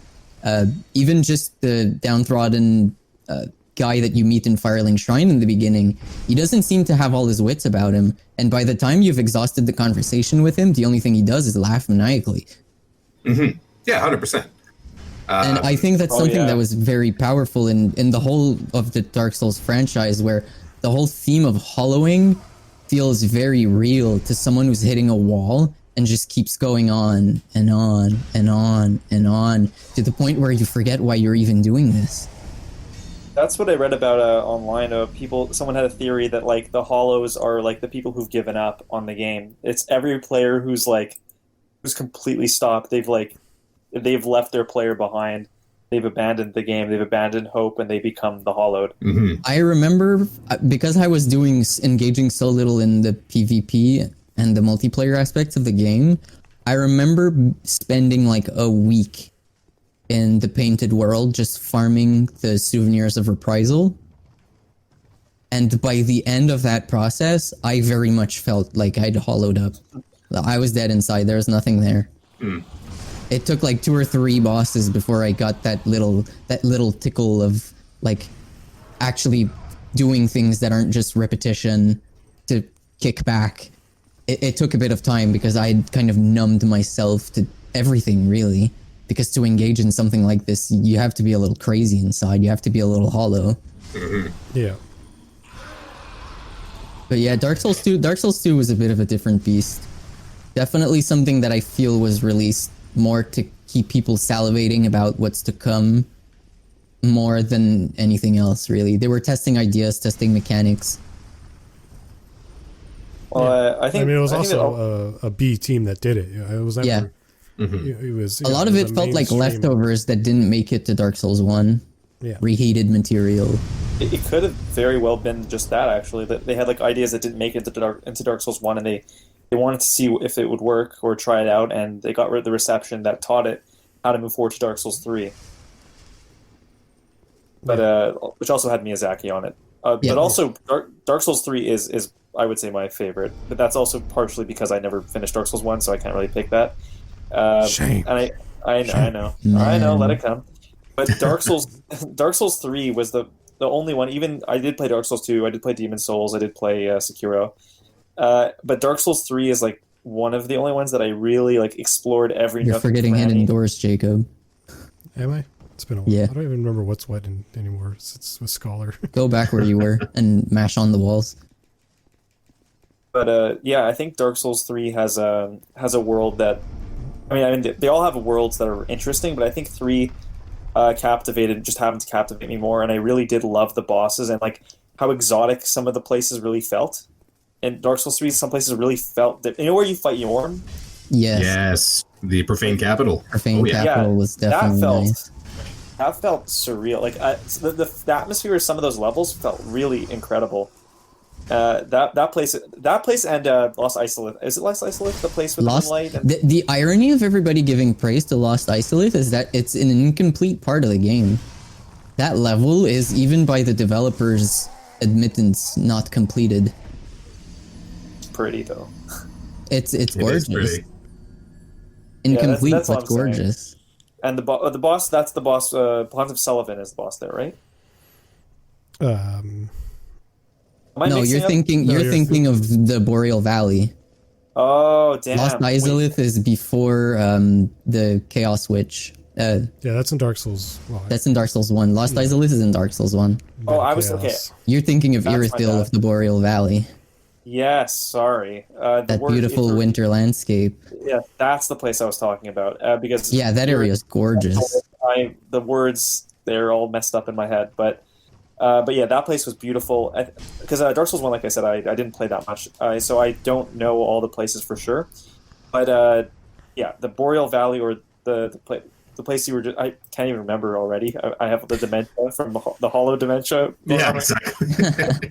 But, yeah, I think Dark Souls 3 had such a good variety of like thick atmospheric levels that were memorable and like exotic and full of mystery and excitement. Mm-hmm. Like I felt like exploring. Like there's nothing. My favorite part of Dark Souls, I think, like I said, was exploration. And there's nothing like going through an elevator in a one area and then coming out in a completely different area, and you're like, "What did I just discover?" Oh, like especially if you think about the bridge between the catacombs and Boreal Valley, where you're indoors in this very dark, very skeletal area, and then you emerge on the other side in this like winter fairy tale area that's glimmering away in the distance, and it's just beautiful, breathtaking. Yeah, that's exactly what I felt and what I was trying to communicate. That is just a part of the reason I love the exploration in Dark Souls, and 3 is my favorite. Yeah. For the feelings I got for that discovery of a new world. Dark Souls 3 definitely nailed the ambiance better than all of the Dark Souls. Not to take anything away from Dark Souls 1, because Dark Souls 2 is just a hot mess. That it is what it is. Agree to disagree, because I think Dark Souls 1 Dark Souls 3 nailed the ambiance best, in my opinion. Like the overall ambiance. I think Dark Souls 1, in my opinion, nailed the bosses the best in a lot of aspects, and the ambiance during the boss fights the best. But in the overall world, the feel of the overall world, I think Dark Souls 3 was better. Just that little hair much better. I don't know, I wasn't that enthralled by the world of Dark Souls 3, because it was definitely more cohesive than 2. But I think this was just because they kind of brought back some old places and kind of mushed them into things.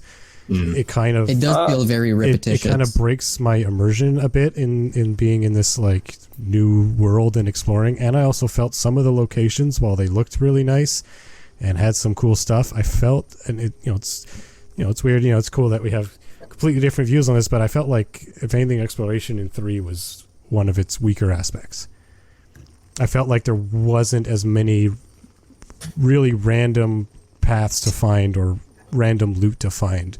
It felt much more laid out, and like what was there was great, but it felt a little too polished, if you know what I mean. I'm felt that one actually. And I felt some areas were too small, like the Profane Capital, for example. I was like, this is a really cool thing, blah blah blah blah. I'm like, that's it though. Like most of the Profane Capital was intended as a secondary area. That much is true. It just feels like, it's just one, cool map, but then that's it. Where it's like, I want to spend a couple hours here really exploring it instead of just like the first level of a bigger area, and then you move on to the next surface level area of the next area, and so on and so forth. And I think them bringing back Anne Orlando in part 3 is a very good indicator of that. I was bittersweet about that, yeah. It was just it was very much a shell of its former self. And some of that can be attributed to, like, this is the feeling that they're going for. It's like you can't explore all of it because it's not all really there. But this is an issue that some people has with Dark Souls 3 in general, just that it was so... it did feel kind of like a mishmash of many things, but from what I understand, that's kind of the lore of the game. It is the lore of the game. You're in Lorien, which is like the crossing point of all dimensions. Yeah. Basically, the flame has been in such a fucking state lately that wow, Jacob, you're not looking that great. No, I just took a look back at the gameplay, and then wow, you got real polo. What was the point I was making? Damn it. I got distracted by your boldness. Distractions. God damn it. We were talking about the lore of Dark Souls 3 and how, like, this is where, in their head, all the worlds are converging. Yeah. I will agree that Dark Souls 1 had a bigger emphasis on exploration, because I can think right off the bat, just getting to Firelink my first time, I went the wrong way. I fought the skeletons. Yeah, I did the same thing. And I got the same thing. Yeah, I got to the first necromancer and he pushed my shit in. You had so many wrong ways to go, and the one where you were supposed to go was like the least obvious way, Whereas I feel like in later Souls games, it's like you only have one real way to go, and the other kind of way is just kind of, here's a hallway that shortcuts, instead of like, here's a whole other area you may or may not come back to someday, like. Mm-hmm. Yeah, they tried to pull a bit of a similar move where you can go the wrong way out of the introduction area, but if you do, you'll get beaten up so bad so quickly that you'll very quickly come to realize that this is the wrong way. Turn around, go the other side. Mm-hmm. Yeah, they did a really good job of storytelling and just like general world building, just through just like how they placed enemies and like how they made certain environments and such. I was talking to my friend Mike Mrozik a little while ago, and we were just talking about like the differences, that a level designer can make in terms of storytelling and such, and how like it's all about those subtle details here and there. I feel like Dark Souls 1 really had more of that, whereas Dark Souls 3, and like I'm not even going to bring 2 in it because 2 is kind of its own beast, like you said. 3 felt like it was paying homage to it more than anything else. Dark Souls 1 didn't have the luxury to pander to an audience because they didn't know that they had an audience. Yeah. Exactly.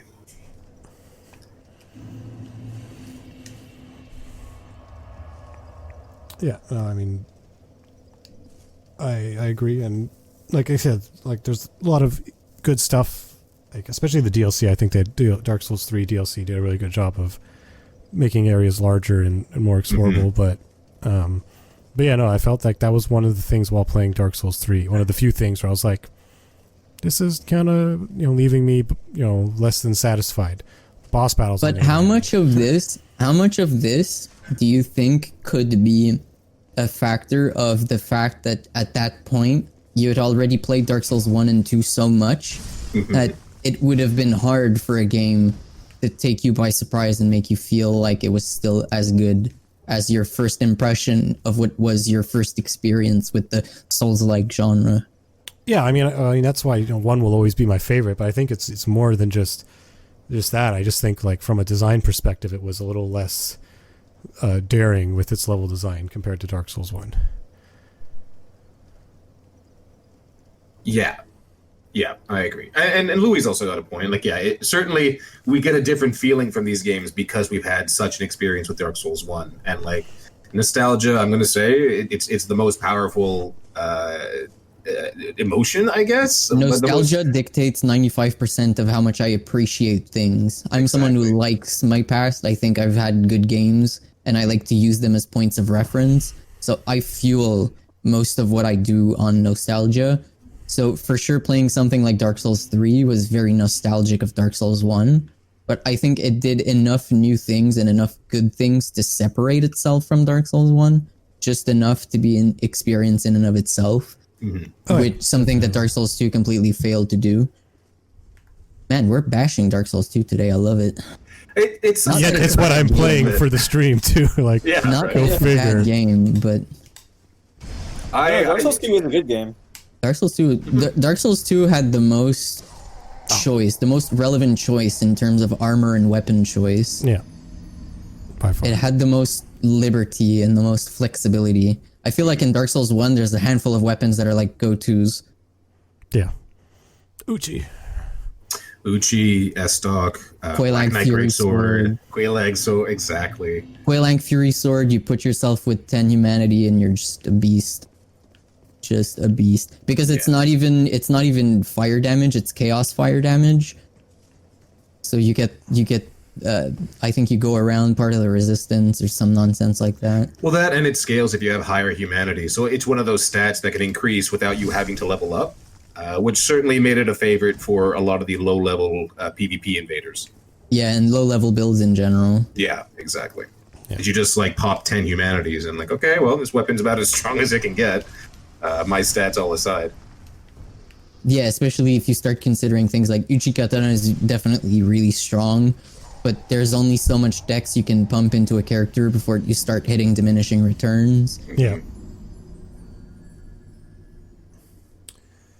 Yeah. I think all in all, though, they all bring something to the table. Definitely. Some better than others. But they definitely all deserve a play from beginning to end. Definitely. Yeah. And especially in the case of Dark Souls 2, sorry, I just hit my microphone. Especially in the case of Dark Souls 2, to at least bother to play the DLCs. Because Dark Souls 2's biggest redeeming quality was the DLCs. Oh, yes. Praise. Yeah, they were really good. Extremely difficult, but really good. Damn, I didn't beat those. You haven't beat them? No, I'm really out of it. I only beat the first one, the Drowned... Was it the Drowned King? The Drowned King, yeah, in the poison area. Yeah. I beat the dragon and everything, and I beat that. I never finished the Iron King or the Ivory King. I didn't finish those.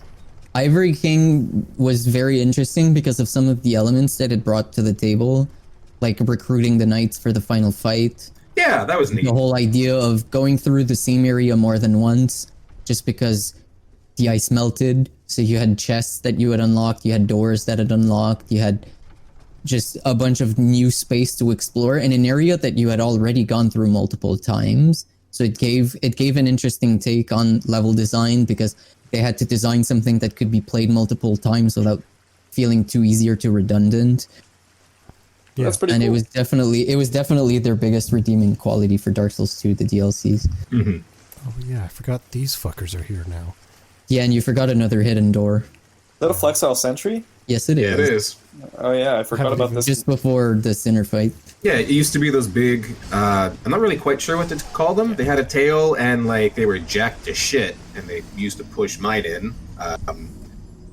But Yeah, that's right. They changed the enemy that was here. Okay, this is Yeah. Scholar. That's why I don't know that. Because this is That's Scholar. right. Okay. Oh, have you not played forgotten. Scholar? No, I only played the original. I'd forgotten that okay. was different Yeah. in the original. Yeah, Julian's that's right. like borderline a part of this conversation, but he's Oh man, it just takes a lot of my life force to play a Dark Souls game. I know It does. I know. It's okay. We'll all do like a big stream where we're all playing it so we can at least give you emotional support. Yeah, we can each play a different one, so we can each. I'm down. I'm Hell yeah. super down. I'm shotgunning Bloodborne right now. Just saying. I mean, go for it. Do you have a Delgado to capture the image? Yes, sir. Well, then, bada bing, bada boom, you have volunteered yourself. 4K capture card, all in all. God damn. Yeah, don't worry. The only thing I looked up, little side note, I guess. I looked up some other capture devices, both from Elgato and other manufacturers. And the one I have, which is the 4K 60 Pro, whatever nonsense numbers, what are they and what do they mean? But is in computer, I have to put it into a PCIe slot in my computer to record stuff. Apparently, it introduces more latency than one of the out of the computer solutions that Elgato has. But personally, the idea of having it so integrated to my computer, less chances of failing or of issues in general, and I'm saying this and I know that it's total bullshit, but it feels like a more secure way to do things to me with the in-PC capture method than the out-of-PC capture method. But I haven't had issues either way, so. Okay. But yeah, I'm definitely equipped to record console gameplay. HDMI console gameplay, I need to add. I wish I could record my old SNES. Oh god, tell me about it. You can always set up a camera off screen, but it's not gonna work great. Get your VHS player up in there. I would still need to buy an old cathode tube TV just to be able to play my old SNES. I got that set up in I have a retro game room with my SNES, my NES, Genesis, Atari. Like I have my old game room. Son of a gun. Yes. Man, I envy you. Okay, well, hold on. The thing is, I know this is totally off topic, but the only reason I have a lot of my retro consoles is because I'd say for more than half of them, in college, I was like telling people, I'm like, yeah, I collect video games, and a lot of people are like, well, I don't use my SNES or I don't use my Genesis anymore. Do you want it? I'm like, lucky. Please. Oh my gosh. But the games I got through Instant Games, so like, here, just take a bag of games, and like the range of quality is so off the wall. It's like, yeah, I have some like dollar store bargain bin games, and I have like Gunstar Heroes on Genesis, and I'm like, okay. I'm like, okay, yeah, yep. Well, whoever gave you that just saved you a few $100. You should thank them. I did. Like, and it was so matter of fact. He's like, I have a Genesis. Do you want it? I'm like, really? Is that even a question at this point? Right. Like, sure, why not? And like, he gave me like a good amount of games too. He gave me like 15 games, and like, again, like I said, like some of them are like not my cup of tea, maybe, but whatever. And like, some of them were really good, and I was like, what the fuck? Thank you. Like, holy shit. For me, it's quite the opposite. Where I was a dumb child and sold it all. No! I know, it's my thoughts exactly. It's the opposite. It kills me when people tell me that. Or they're like, yeah, my mom thought I didn't use it anymore, so she gave it away. And I'm like, oh my God. There goes my Nintendo 64. That's literally it. They're like, okay, well, you guys have a GameCube, so we sold your N64 so you could afford more GameCube games. You fucking what? Son of a bitch. That's not how this works. Heartbreaking. Oh God. Oh. Yeah. So after a couple $100 and a lot of fucking chasing people down, I managed to more or less reconstruct my library. But yeah, I still will definitely just stick them in a home when they're old. I'm not caring about them. Wow. Holy shit. Well, you know, that's why I'm only moderately upset that that's what I did. I'm still very upset, don't get me wrong. But what mitigates a lot of that is that the more I delve into the idea of digital libraries of games, the less I find myself inclined to hang on to the material side of them.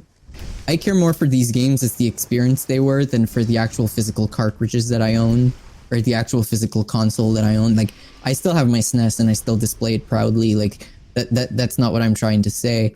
But overall, I don't think I would go as far as to try and rebuild the collection I've lost. Mm-hmm. Just because at this point they're nice to haves, nice relics of a time past, I suppose. But I don't know that I would make the effort to completely rebuild and spend the hundreds of dollars for games that are definitely not worth that. Yeah, I think it really comes down to just and now it's harder than ever, but like to finding them for a good bargain. Like, there's times where I got lucky. Also, like, you know what, I collect, so I would go hunting for, especially like I'd say I started probably like a decade ago, with like starting to like hunt for collecting games, and there's a few times where I just like struck it rich. Like, it's relentless, and it's like if I lost all my games now, I would probably not ever bother trying to restart collecting. I'd probably just do fully digital, because it took so much work to find some of this shit. Like going to Village de Valeur, like time after time, and like it only paid off I think 2 or 3 times that I went there and like was like, what the fuck. But most of the time it was like, okay, diamond just, like, in the rough. Yeah. Yeah, the only time I really struck it rich at Village was one game. Just one game sitting on a shelf. It was Silent Hill on PS1, Black Label, mint condition, Nice. 199. 199.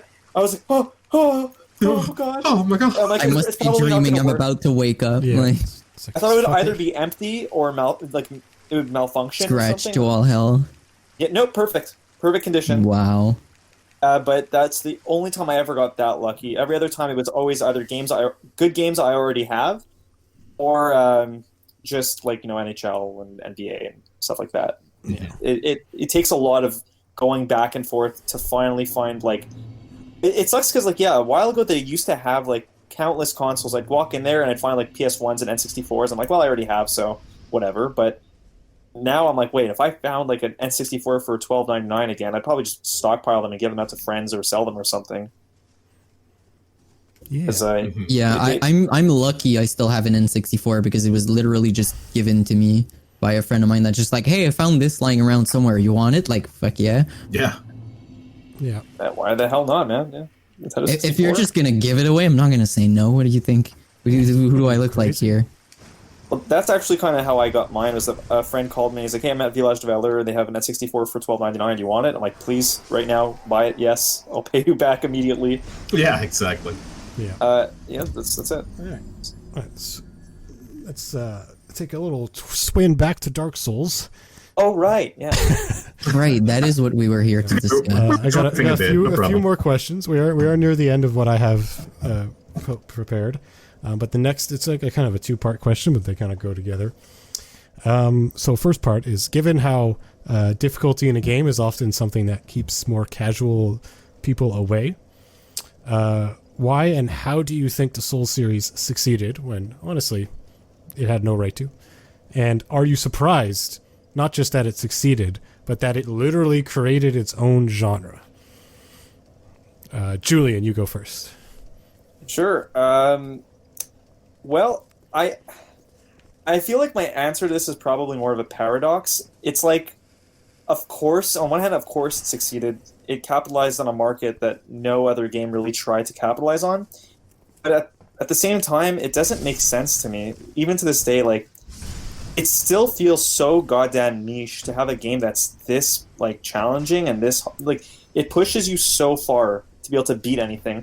And I think that most people who play games, or most people who are trying to get into games, aren't going to really have the patience to do this, yet somehow, against all odds, it it appeals to a good amount of people. And I guess that maybe just goes to show how much we underestimate the gaming community, the worldwide gaming community, and how much they appreciate a good challenge. Maybe we've been babied for too long, and this is kind of like the movement against that kind of easier tutorialized game. The games that that don't really punish you for dying, or that don't want you to die. Like around the time Dark Souls came out, look at what kind of games there were. I'd say like most of them probably didn't want you to die so much. They kind of try to let you live, like the earlier Assassin's Creeds or like Uncharted's. Like those are like very linear, story-based games. They don't really want you dying. They're just experience the game. And Dark Souls is like, fuck that, die a lot. In fact, that's half of the game you're going to see is the you died screen. So, yeah, it's a paradox of a series of a genre. And I think that gaming is permanently better for it being there, but it is kind of still a little bit of a mystery to me. I think that I need to do like a lot of surveys to figure out all the ins and outs of why it's as successful as it is. And that's it for me. Yeah, it's definitely it's a loaded question. Definitely taking a lot of words right out of my mouth. Yeah, that too. But, I mean, I think what Dark Souls did is that it showed us just how, like, gamers with a capital G tend to underestimate and have this view of casual players as them being more just, oh, I'm playing to pass time, I'm not really looking for anything challenging or whatever. And we've kind of we've kind of let ourselves believe that casuals weren't going to be willing to face a challenge. They weren't going to be willing to try a game that was difficult. And I think it showed us that we might have underestimated the casuals, filthy as they are. But I think the biggest reason why Dark Souls succeeded is, in a lot of ways, it brought the whole gaming community to a consensus that we need more things like this. Whether they be casuals, whether they need pro gamers, we needed something that was, in the eyes of old school gamers, very much a return to form. Because old school games, if you're good at them, they can be finished in 10 minutes. But odds are the first time you play the original Castlevania, it's going to take you more than 10 minutes. Goddamn nightmare. Oh my god. Even to this day, I've been playing this game for as long as I've known it exists, and I still have yet to beat it. Yeah. It's difficult. The thing about these old school games is that they'll punish you for dying by removing a little bit of progress. They'll punish dying often by removing all of the progress. Yeah, exactly. If you're not good enough to beat that whole game in 3 tries, then try again. And I think that Dark Souls banked on that a lot, especially in older, more old school gamers, where we were used to losing progress. We didn't fear losing progress, but the challenge was worth it. The release that you got from actually beating the challenge, as it was back then, but more so in Dark Souls, was really satisfying. It felt really good to see that whatever you beat the boss screen, boss defeated or foe defeated, like whatever it was. And Bloodborne played to that by changing the word every now and then, but like it just played so nicely to everything it had going for itself. They nailed the style, they nailed the graphics, they nailed the gameplay. Everything about it was so good. But the whole gaming community started seeing that game as being, well, if you really want to test yourself and make a statement as to how good a gamer you are, or as how much abuse you're willing to endure for success, then Dark Souls is the thing you need. And a lot of people, whether it be to test themselves or compare themselves to other gamers, took on the challenge and rose to the occasion and created a genre that a lot of games have been trying to emulate to more or less success. They created an interesting precedent by setting a very high bar for everyone else. I think it was also just the timing of Dark Souls' release and whatnot, because assuming my memory serves, around 2011 or like the early 2010s is kind of when YouTube, in terms of a Let's Play platform, really started to pick up.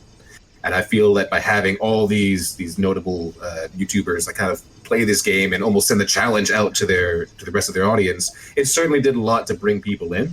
But I think there was, like you said, also that classic callback to the old hard NES games of back in the day, where a game would challenge you. And in an era of hand holding, Alice Skyward Sword and some other things, but this isn't a Nintendo podcast. Here was this game that unapologetically gave you a challenge and rewarded you, I think, appropriately. There is no difficulty slider. You either take it or you leave. Exactly. And I'm sure we're going to talk about this later in the podcast, but this is why there's all this controversy with, should these games have an easy mode? We'll rush to that later. Yeah, that's my last question, so we'll just hold that thought. Yeah. But it's interesting that you bring up the whole gaming scene as it was when the game released, because I looked up before we started this podcast at games that released in 2011 prior to Dark Souls to see what the gaming... It gives me a good idea of what YouTube must have been like in terms of Let's Plays and whatnot. And like you said, a lot of these games were games that weren't meant to see the player die, if at all. Like games like Portal, games like Vice City, games like San Andreas getting to Steam, Batman Arkham City came out, Assassin's Creed Brotherhood, like a lot of those games. Skyrim was after. Oh, yeah. Skyrim was after. But like a lot of the games, like okay, there was Dead Space 2 in January of that year. Yep. There was Binding of Isaac just a few days after Dark Souls. Infamous, even I think, was around that time. Yep. Infamous 2. Infamous, yeah, that's right. In sheer number of units sold, The biggest game of 2011 was Terraria, Wow. Okay. followed by Portal 2 and Skyrim. That checks out to me. Yeah. Yep. Not gonna argue with that. So if you look at just these three, and then think Dark Souls released that same year, you're in a completely different league. Actually, that's something I didn't look at. Wait, there's just one thing though, and I feel like I've thought about this, but I tend to like brush it off as a thought very often, is that Dark Souls was like this really hard return to form, but there was also Ninja Gaiden that was happening around that time. Like a bit before Dark Souls, Ninja Gaiden was like the hard game. Yeah. Very different than Dark Souls in terms of how you play, but it was also a game where you die. But I feel like, I don't know, I guess it's not really in the Dark Souls conversation a lot, but yeah, that was like the placeholder tough game for a while. Mm-hmm. I feel like the bulk of the difference on that one hinged that Ninja Gaiden didn't really innovate in terms of gameplay. Yeah, that's probably a big part of the reason. That's my feeling of it, at least. They're still good games. I mean, at least the first sure. two. But yeah, I remember those games being like my first foray into like the hard shit, and Demon Souls and Dark Souls being like, yeah, you thought you had enough? Like, come back for more. Yeah. Now the training wheels are off. Also, just a side note, Jacob, did you just fall into the water? Yeah. Okay. He threw himself under the elevator where there's nothing. I was trying to catch the elevator before it left, but it didn't work. I see. You might want to use an effigy, by the by. Looks like your invasions are slightly problematic because of I won the half a last health one. bar. That's true. All right, fair enough. But I mean, if we're going to be talking of old games and how they relate to Dark Souls, I mean, there's a bit of Dark Souls that echoes back to a game I used to play as a child that was equally very difficult, not necessarily as punishing. And playing Dark Souls and thinking about how I used to play, it was a little game called Faxanadu on the Nintendo. It was I think it was known in Japan as Dragon Slayer 2, although you fight no dragons in the game, so I don't know why it was called that. You already slayed them, I guess. It's after the fact. Yeah. The one boss of the game that comes back, other than the last boss, the one boss that comes back could be construed as a dragon, I guess. Looks more like a gargoyle, but I mean, it's NES graphics, so who am I to say it's not a dragon? Yeah, right. Never heard of this. I'm gonna look it up. It's definitely an interesting play. It's a little action-adventure side-scroller-ish with neat exploration and some aspects of an RPG because you have gear, you level up, but you don't get stronger when you level up. It's more like you're leveling up. If you can get to a safe spot and bank that experience, leveling up only meant that if you died, you would start back at the previous church you had went to, but you would start with more money and more magic. I'm not even sure about the magic, but the one thing I know is that starting at a certain level, you would also start with a potion, which was huge in that game. Like anything to cure you, whether it be potions or elixirs, which healed you when you died, they filled you back to max when you died. Like these things were absolutely invaluable. Finding a potion just randomly sitting somewhere was a godsend. This is pretty crazy. I'm looking at the game now. That I can't believe this is on NES. This is a really bizarre NES game. I've never seen anything like this. Mm-hmm. It was definitely the weirdest piece of my collection, albeit quite small collection of maybe 20 titles, but it was definitely one of the weird ones and definitely one of the most memorable ones. Yeah, this looks almost area. like NES. It looks kind of like Dark Souls to me. Like if it was an NES game. It's probably the closest thing there is to it that I can think of. And I highly recommend, if you guys haven't played it, pick up an emulator, just try it out for a little bit. The game is hard, the music's dope, and it's definitely, there's little to no hand-holding. You'll die a lot, you'll pick yourself up and you'll push, or you'll die and just give up, which is what I did as a child because I was but a wee child. Yeah. But no excuses. I You are mean, weak. I was 4 and didn't speak English at the time, so finishing a game at all was a big accomplishment for me. Fair point. Yeah. Well, kind of add to the discussion of, I think one of the reasons why Dark Souls succeeds, where previous difficult games failed, and even newer Soulsborne-esque games fail, is because, although maybe not with Dark Souls 2, but this definitely applies to the first and the third, and Bloodborne. It's difficult, but it's never truly Difficult, unfair. but never unfair. Like, there's never a point where you're just like, this is stupid. Except for in Dark Souls 2. There's a few of those. Even if you look at Sekiro, I felt like Sekiro was often unfair. Yeah, I mean, it can certainly feel that way. I think that may have more to do with just how different its combat is in comparison. But yeah, and I mean that's But- probably why I felt like Sekiro didn't allow for as much flexibility in how you dealt with situations, because No, hacking and definitely slashing not. your way to victory was never really the intended way, It was and a never it's really a- the ideal way. It's Yeah. a parry simulator. You either get Yeah. it or you don't. Technically, so is Bloodborne, and I didn't have that issue with Bloodborne. Well, I would definitely say Sekiro is much more of a parry simulator than Bloodborne. Yeah, the thing that makes the big difference to me is that Bloodborne, you can Dark Souls your way out of it, where Sekiro just doesn't allow it at all. No, yeah. Because Bloodborne has builds. Sekiro doesn't have builds. You play Sekiro how you play Sekiro.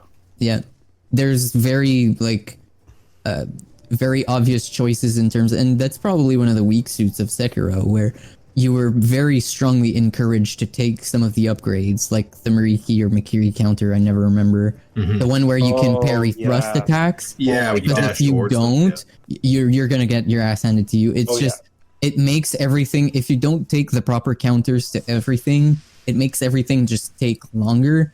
And in a game of mistakes, in a game of errors, things taking longer just meant more opportunity for mistake. Yep, 100%. Yeah. Yeah, Sekiro felt honestly more than anything else. It felt more like a puzzle game, and not the typical like Zelda puzzle game where like It you're felt literally like solving Dance puzzles Dance Revolution. You have to hit the right Yeah. arrow on the right cue. at the right time, exactly. And each like every time that I the few times that I grinded throughout the game because it really didn't need too much. It's but useless. You don't do it's- it because it serves no purpose. Yeah. I mean that's a whole nother discussion, and that's just more about how they did their mechanics and everything. But everything just it felt almost robotic to a certain extent. There were only really a few boss fights I could think of where things got a little chaotic. I could think about the undead monkey specifically, Oh boy. where like that was just pure freaking chaos. But it was also like a really nice aspect of the game because prior to that, it had been all very methodical, very like you had to basically parry everything, dodging. If really you was know, the thing. if you know the shinobi tools very well, even the monkey fight becomes very methodical and very thought out. They all do. Yeah. And that's kind of what I didn't like about Sekiro was that there was a distinct. This is the right answer. There to was the a situation. proper way. There was a proper answer. Yeah. I agree. It's probably what let me down the most in Sekiro. It was the fact that you're the shinobi. You have the two blades really. Yeah. Not that you can really use one of them very efficiently, but there's one way to deal with most situations. You can choose not to. It's just going to make things much more difficult for yourself. Yeah. Like all the bosses that required you to use what was that thing that blessed your sword? The lotus incense or whatever. Oh, yeah, the yeah, divine the confetti? incense. The divine confetti. confetti. Yeah. Yeah. When yeah, if yeah. there were occasions where it was strongly recommended to use it, you didn't have to, but if you didn't, you'd usually lose. I'm Yeah. thinking very Headless. specifically of Doshin, the water, whatever Water the ghost headless? is. Yeah, Oh my god. Yeah, yeah. Those are horrific. But the confetti makes it like so much easier. Yeah. Like, like you'd Like, be a it's fool only not way. to use it yep. Yeah. because that's what you were meant to do. Yeah, it was And Although that bummed me out. Yeah. Well, it was meant to be a much more refined, structured gameplay experience. Literally the polar opposite of what Dark Souls 2 is. Yeah. Yeah. They definitely weren't trying to recreate what Dark Souls was doing, and I think they did well on what they attempted to do. Yeah, Like for the what it is, travel, it's great. how cool was it to travel with that Oh, hook yeah. shot? Yeah. Mhm. 100%. Even the power, I love the like the clashing of swords, that little Yeah. ting ting ting, like the Yeah. rhythm. It's very Oh, yeah. satisfying to When- look at. Yeah, when you're in it and like the game is flowing, like I think I can understand why some people just can't get enough of it. Like when you flow with, like if you get over the fact that definitely. it's one real way to play and you embrace it and you flow with it, it's definitely the most great, flowing, graceful combat of any of the games. Mm-hmm. But Absolutely. obviously, it makes some sacrifices to get there. But I remember, talking about aha moments fighting Miss Butterfly, I think her name Oh was. yeah. Oh yeah. Because yeah. that's the boss where it's like, okay, you need to learn how to parry or you're not getting past her. Or even for me, it was even just a bother of you got to learn how to use your tools, because if you know when to throw the shuriken at her, she's just gonna fall on her ass, Yeah, and which is in that's the air. like Exactly. the life changing moment of just figuring out what tool allows you an opening on a boss was like, aha, okay, I figured it out. But once you had that moment, then the discovery just washes off, and you can't have that discovery again. No, it's more banking on just the enjoyment of that experience, because it is pretty Definitely. cool when you're fighting.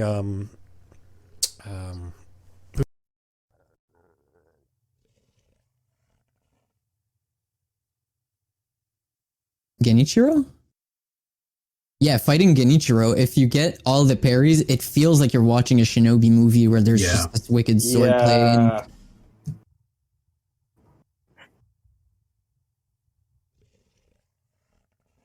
yeah, oh yeah. I loved the man-eater fight with the guy with the claws, Oh, where it's just right. like, you gotta parry quickly. Missing the window isn't too bad, because if you just get your nerves back and resume parrying on rhythm, you can parry each one of that flurry of attacks and then have dealt massive stamina damage to them. The whole game feels really good in that regards. Wait, Just which guy not with as the good claws? as Dark's. Man-eater Giraffe, I believe his name was. Is it like a mini boss? No, definitely a full boss. Whoa. I think okay, you meet well, him look- twice. I think you meet him twice. Yeah, he's got a bunch of little guys that look like him, but then there's an actual bigger version who's just like quite the pain in the ass to get through. I can't remember exactly where he was, but they usually put him on like He was at the either temple. narrow. He was at Senju Temple. Okay, yeah, in like a really small room that you have to drop into. Oh, that. Yeah. Okay. Yeah, I just. Okay. I don't know why I completely forgot about that guy. Yeah. I know who you're talking about. Mm-hmm. He's insanely aggressive. He's gonna attack you with huge flurries of blows. But He's big. Yeah, he's a big guy. What seems like a very imposing, very menacing figure becomes very easy and very trivial if you realize the fact that you just gotta mash as fast as he is. Yep. Yeah, exactly. Like, Sekiro plays even more so than Dark Souls 3 into the rhythm of fighting, where if you can maintain your rhythm and maintain your visual and just sword play, so good. The fights feel so good. And then you get to fight like, you get to fights like Demon of Hatred, and they just flip that on its head, where it's just like, well, you guys wanted a Souls game, so here's a Souls boss for you guys. Right. Yep. Enjoy. That was a fight and a half. Oh yeah.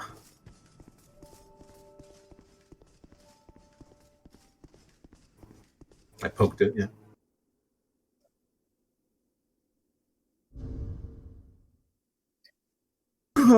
Whoa.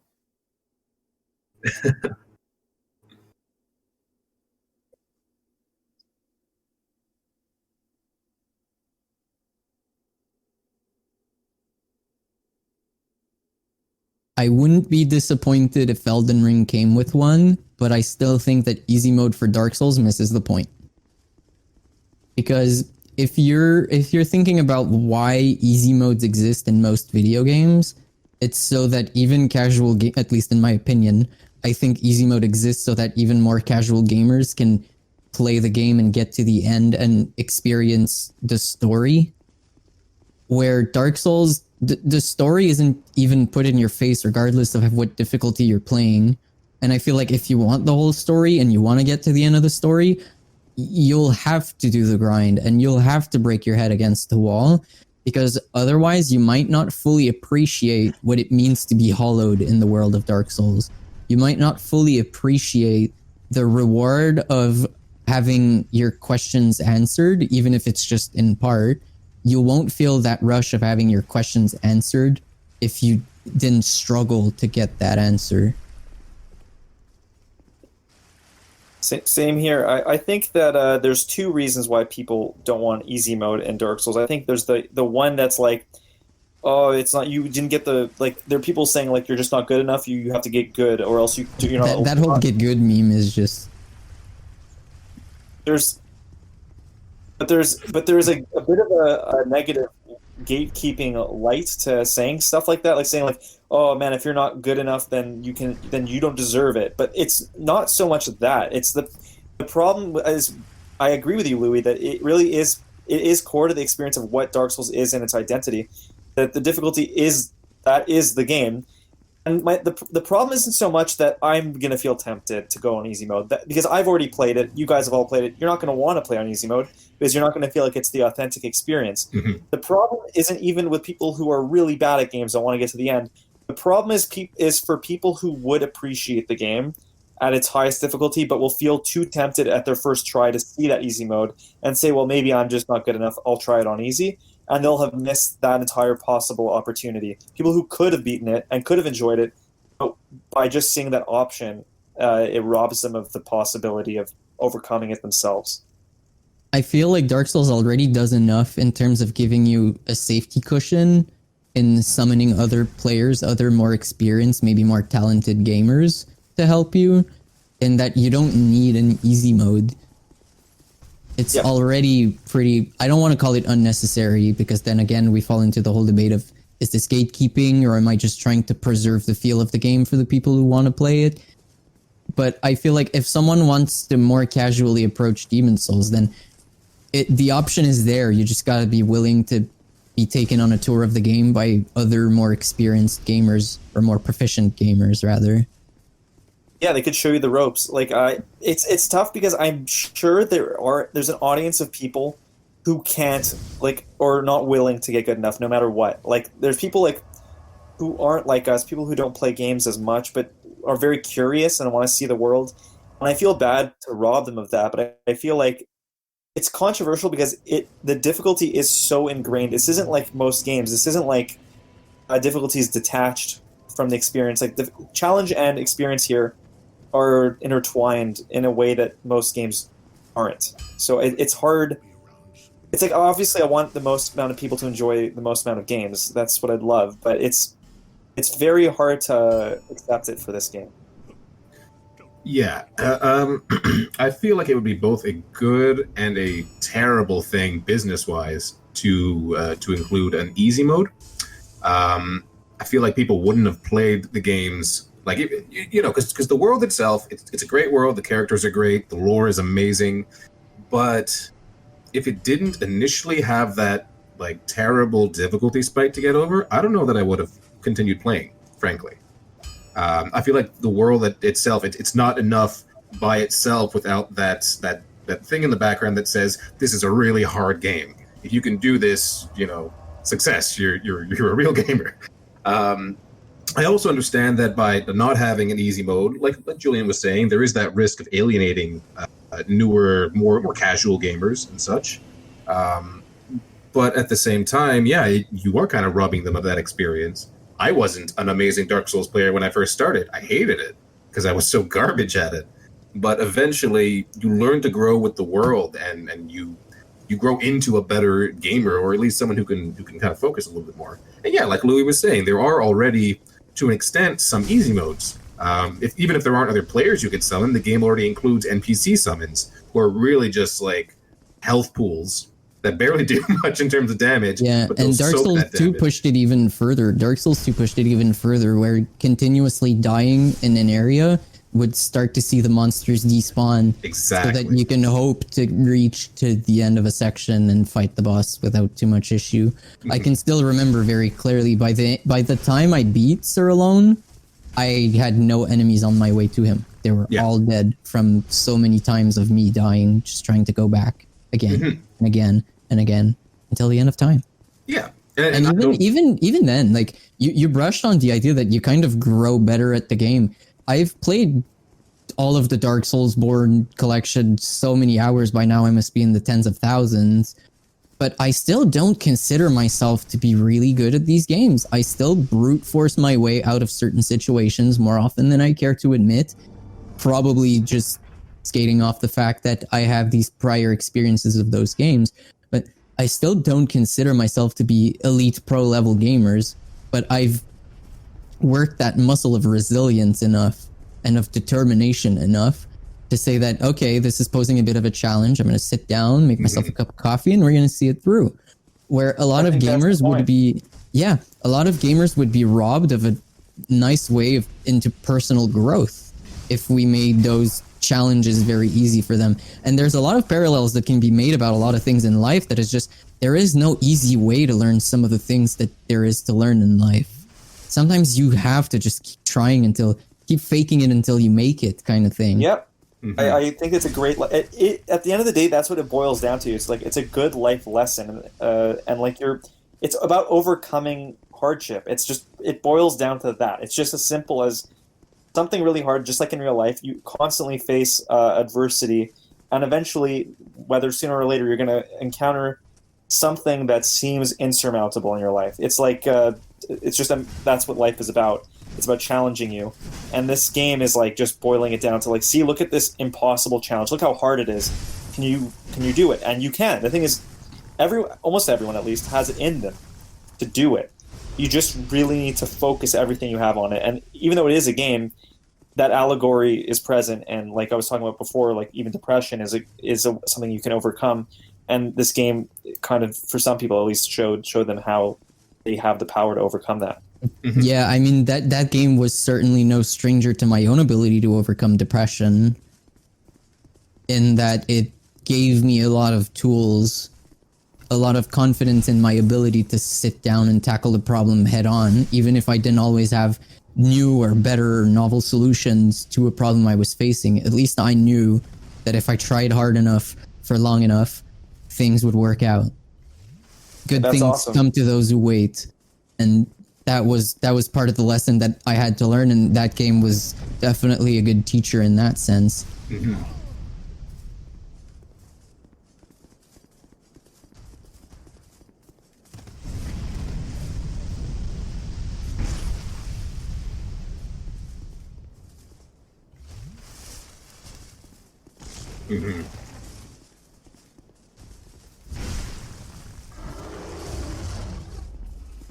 Yeah, it would make the whole get good meme more toxic than it already needs to be. Yeah.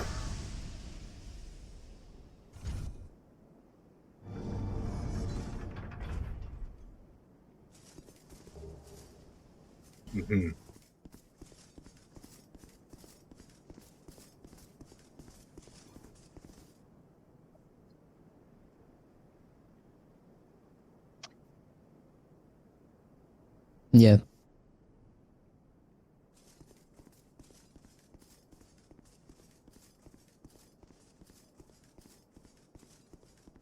I mean, ultimately, it's going to boil down to how much damage you take, how much damage you dish out. How much abuse can you take? How much abuse can they take? Because if you make it so that the player character can take all of the abuse, get to the boss, and still be able to take all of the abuse and still make it through, where's the satisfaction?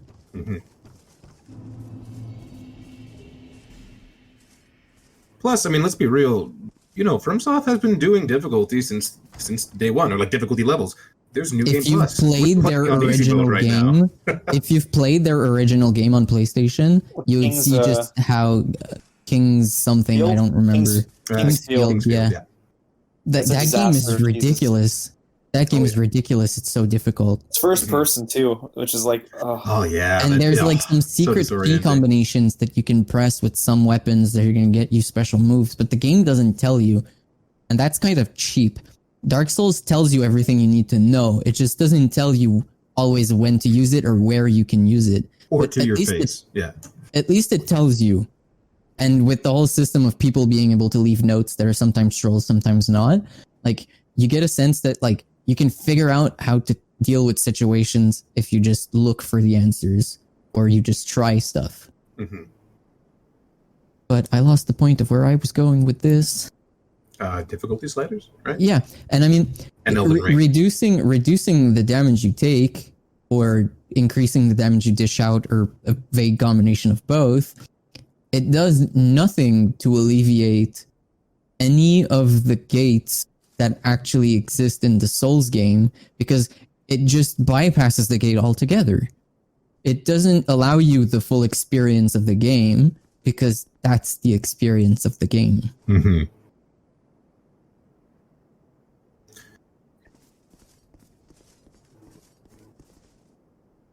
Like we brushed on it when we played Cyberpunk. When we did our podcast on Cyberpunk, one of the questions we asked each other was what difficulty of the game were you playing on? Mm-hmm. And ultimately, all of our opinions about the game were pretty in line with one another, regardless of the difficulty we had picked. Because ultimately, the only thing that had changed were the big numbers that were popping out of people's heads when they were exploding. Yeah. Was the game more or less enjoyable because of the difficulty you put it on? No, not really.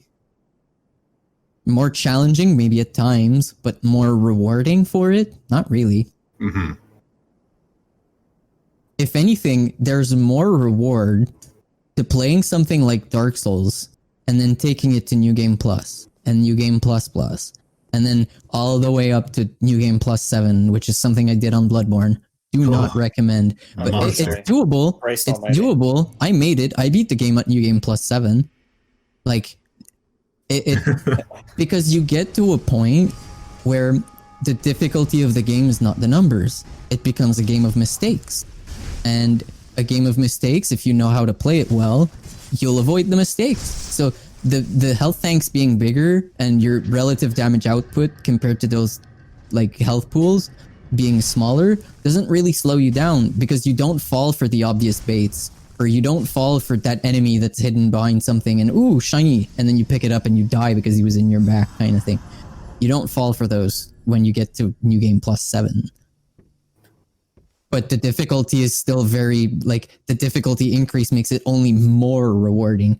A difficulty slider, like, let's just put it that way. If Dark Souls had the difficulty slider going up, which it does, I'm all for. But definitely not if it's going down. Agreed. And I feel like Elden Ring would really be doing a disservice, not only to this brand, this genre that they've created, but also just all the gamers that have played it thus far. Okay, but the ones in the future. I want to ask you this question then. Does Elden Ring have to be a Souls-like experience? What if Elden Ring, and they've hired big writers for this, so I'm not surprised if it is. If it's meant to be a more story-driven thing, then maybe there is a point to an easier difficulty, because there is something for the casual gamer to experience other than the stupid levels of difficulty that Dark Souls has made themselves famous for. Okay, but you know what? If there isn't, then there is no point. I actually think that the right thing to do at that point is not to do easy, normal, hard, but to maybe have a setting for a particular mechanic that would change dependent on if you want, quote unquote, the easier or harder experience, like classic or something like having an aimbot in a shooter.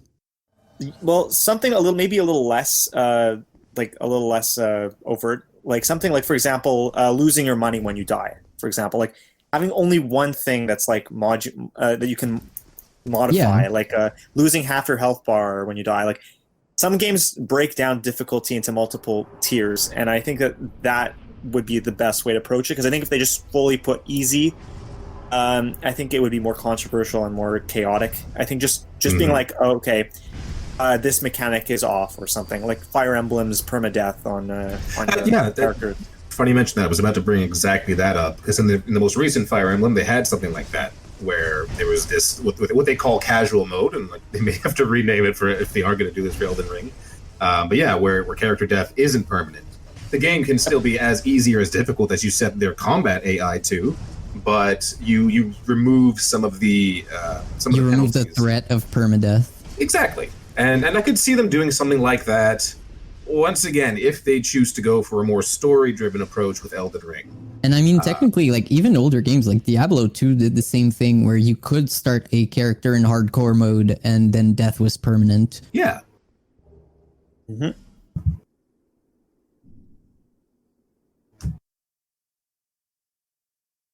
Mm-hmm. No, I don't think so. Clear story, yeah. I mean, if George R.R. Martin's writing, I don't know about clear story. Oh, that's fair.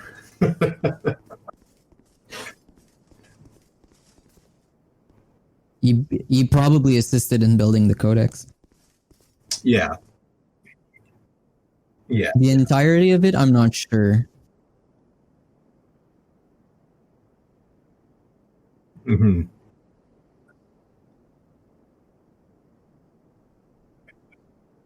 He's up to no good in the shadows, lurking somewhere. hmm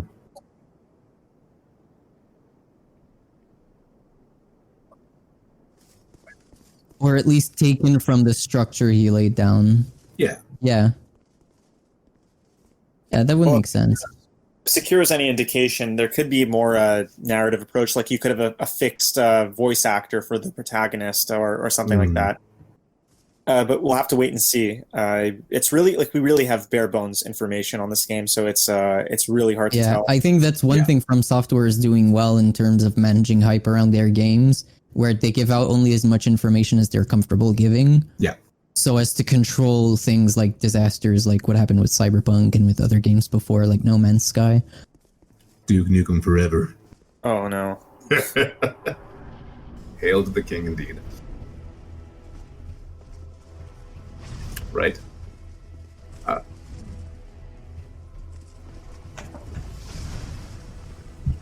I mean, yeah, if we want to have some last gushing thoughts.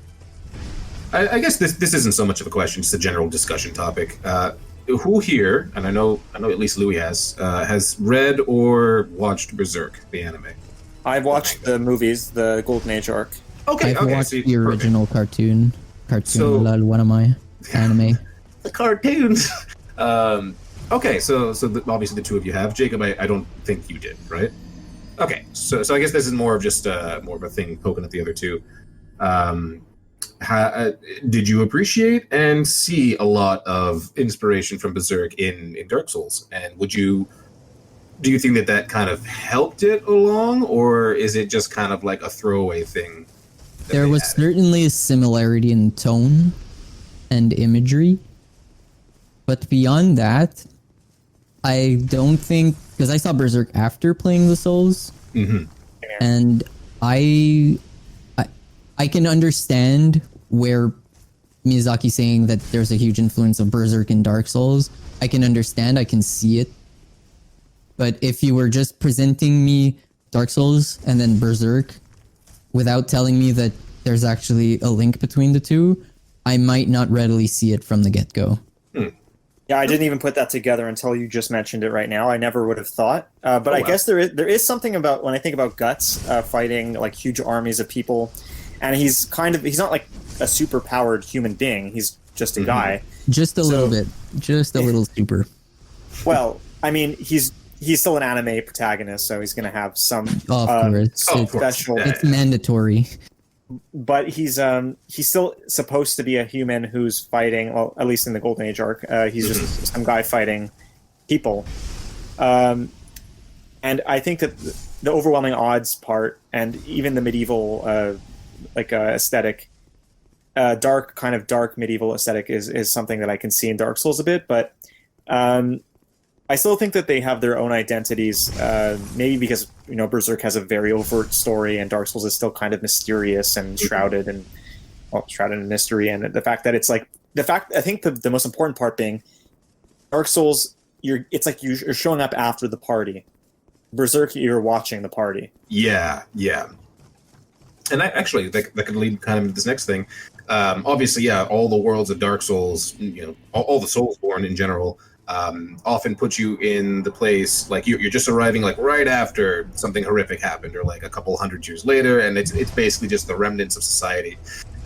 Do you feel like either Elden Ring or a future FromSoft series would attempt to kind of put you in a more lived-in world with like many more active NPCs and such, or is that really going against not only the operandum motif, but just like the atmosphere and ambience that the Soul? I don't think they would. Because a part of what makes the Soul experience what it is the feeling of isolation.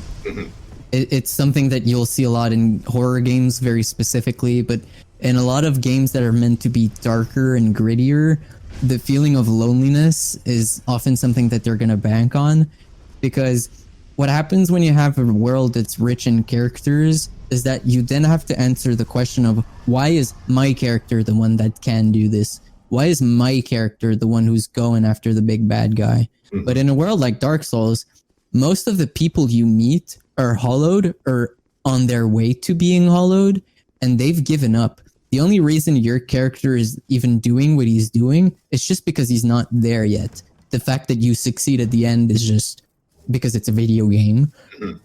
But ultimately, like, your character could very well, like, I like to see of all of my aborted characters as just characters that hollowed out too much to finish the quest. They didn't bother to finish it and left.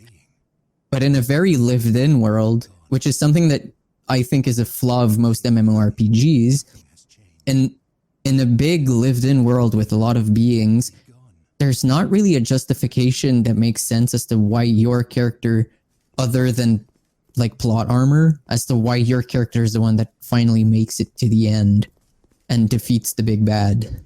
Mhm. So by putting you in this isolated world, like they're kind of doing a lot of that heavy lifting already. Yeah. The story, like you don't have to justify why you're the only one who can do it. Frankly, you're the only one who's there. It not only pairs well to a lot of the ambiance that they're trying to get to with the isolation, the limited resources, the often difficult, like take Dark Souls 1. And in a world where there's more people, or in a world where people are in general better spirits, there's no reason that the guy who's just chilling at Firelink doesn't follow you and help you. Other than the fact that he too has suffered from the isolation and the defeat, and he too has given up. And he's like, you want to try this? You go ahead. I'm not going to be your friend in this. You'll still meet the occasional NPC that you can summon before the boss fights, but those are rare, few apart. And by the end of the game, most of those characters are done hollowing, where you haven't, because you've succeeded where they failed. Mm-hmm. But I don't think that means that we can't get a game that would have, maybe more NPCs or more of a lived-in world, but with a different take on this whole Dark Souls business. Because it doesn't. Mm-hmm. We could get another Dark Souls style game with the same feeling of loneliness and isolation, but we can also get something that feels a little different, something we can't even predict right now. Something with like a more fleshed-out world, more mechanics, for things we can't even think about because it's so different than what we know in Dark Souls. I think it's possible. I think they could approach a whole different tone and still have that difficulty and the power to overcome. Like, imagine, let me give you a different take on this then. Mm-hmm. Instead of you being like the same, the hollow who made it, the narrative could be something as simple as like, I know this is very played out video game stuff, but like imagine if it were you're the only one like the only one who has an ability or something, like you're the one, whatever, the classic. Yeah, kind of like Code Vein style, where your character can do something other characters can't. Exactly. You're like a chosen one thing. Like so if you're the chosen one, it's like everyone would die against us, but maybe you have the power to resurrect yourself, something like that. Yeah. So you have to, like, I mean, that's Sekiro can resurrect them. So I guess it's kind of like that, but like you're the only one who can keep coming back, but they leave it up to you. So you remember each punishment, and it can still, like, that still plays into the Dark Souls formula of like someone dying over and over again. But there are people in refuges and stuff all around, and maybe there's sort of cities and stuff with the. It's hard for me to imagine because it's so Have you different guys than played Dark Code Souls is. Vein? I haven't. I've just seen some videos on it. I highly recommend, because Code Vein, it does that. It tries to put you in a world where there's more people that are actually actively trying to do something about what's going on. Mm-hmm. And the simple idea that you had a partner with you, like, by default, you can approach just about every area of Dark Souls, summon someone with you, and not have to feel that loneliness and that eeriness of the world. Mm-hmm. But just having that knowledge that you can have someone with you to help takes away so much from the difficulty. Even if the game still is very difficult, it's like the battle inside your head is completely different. Yeah, very true. Which is why I want to be proven wrong, but I think that no, we're not going to see, or at least it's not going to feel as satisfying to play a game where we're in a more lived in, more populous world. Mm-hmm. No, exactly. Like, how would you feel playing Resident Evil? And all of a sudden, there's like, you can go chill in the pub, you can go in the city, you can relax and just hang out. Like, it kind of that tone of eeriness, of darkness, of loneliness, it lends itself better to a difficult game than would something that's more. I was going to use the word casual, but that's definitely not the word I'm looking for. But something that's not as heavy, something that's not as something more accessible. Something more accessible in many regards. It's funny you would use Resident Evil as an example, because I do feel like Resident Evil 5 adding a co-op partner did take away from the atmosphere a lot, and it made it a lot less intimidating and more action oriented.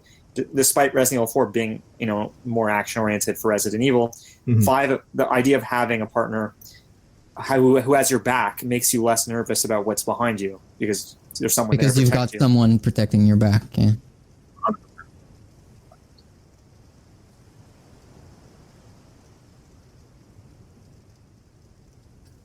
No, because it's not. Yeah, it's an action. Drifting away from it's an action game. Yeah, and it's sad to see that continued on into 6, where it took it. Like 6 didn't even feel remotely like a horror game. Most of the quality survival horror titles that exist after Resident Evil 3, I believe.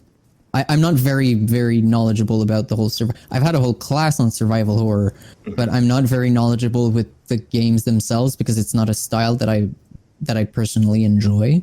That's like my favorite genre. But a lot of those games, a lot of the quality titles from those genres of games came from smaller developers afterwards, because it feels like the big developers were pandering too much to broad audiences that were complaining that these games were too difficult or too tense, or that they didn't see them through because they just couldn't get themselves to get to the end. It's too niche. You're absolutely right. That is exactly what happened with big horror titles. Yeah, I do have my notes open on a second screen, just reading over. Okay. I may or may not have been quoting one of my professors at this point. It's true. Shout outs to Professor Perron. That was a sick class. Yeah, there you go.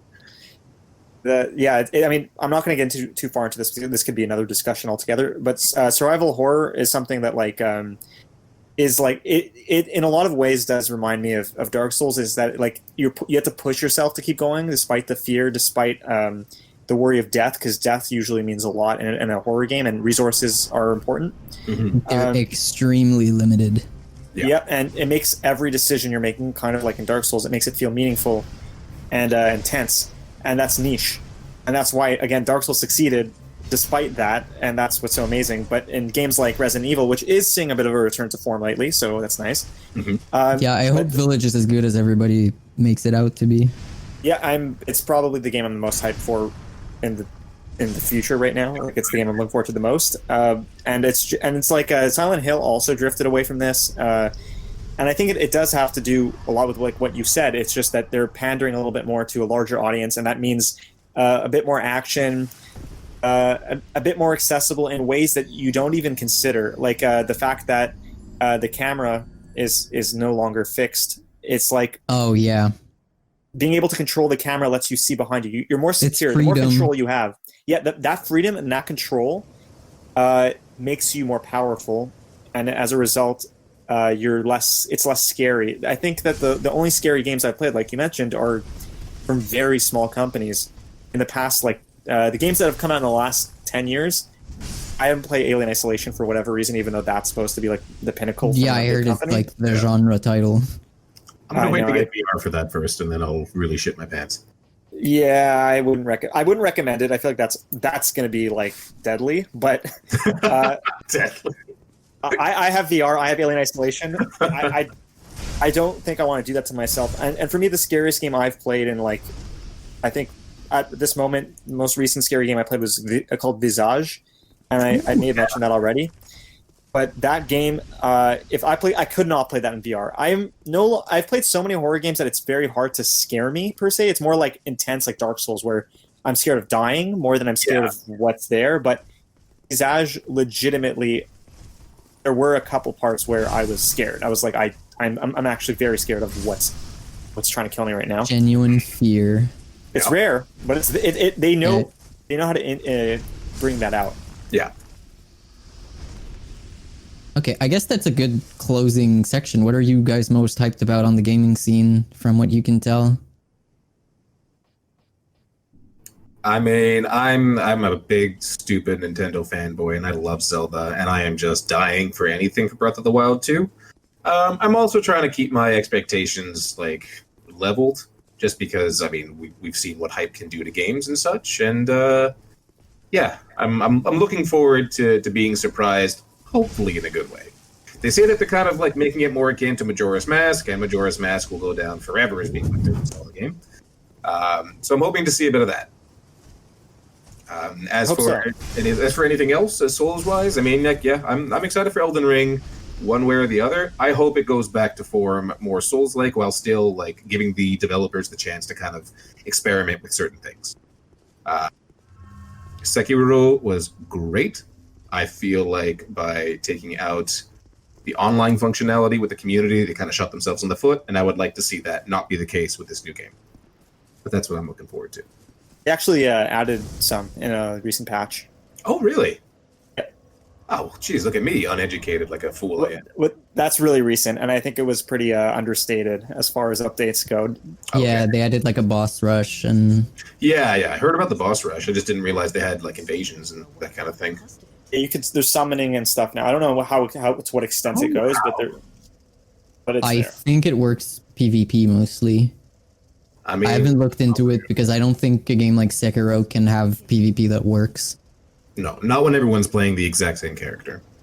No, for me, mostly it's the tightness of the parry mechanic. It makes no sense if there's huge latency between two people. That's true. And I'm parrying something that actually hit me in his screen. Okay, then what? What does the game do? How do you mitigate those things? Mm-hmm. In Dark Souls, it wasn't so bad, but it was still janky. But in Sekiro, it would be game breaking. Yeah, that's fair. I got 2 final questions, but if you guys have anything else, if you want to hop in now.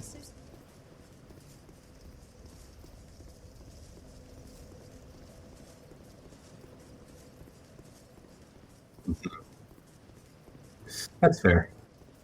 Yeah, no, that's fair. I can't blame you. It was supposed to be so much more than it was, but once again,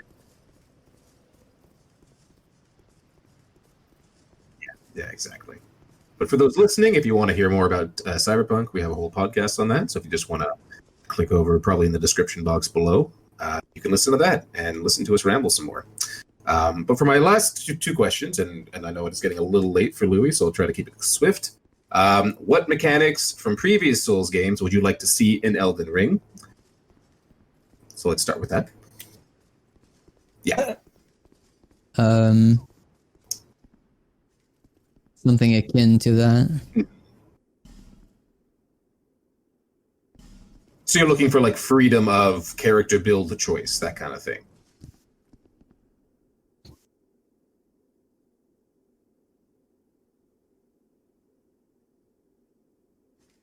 Mm-hmm. Yeah.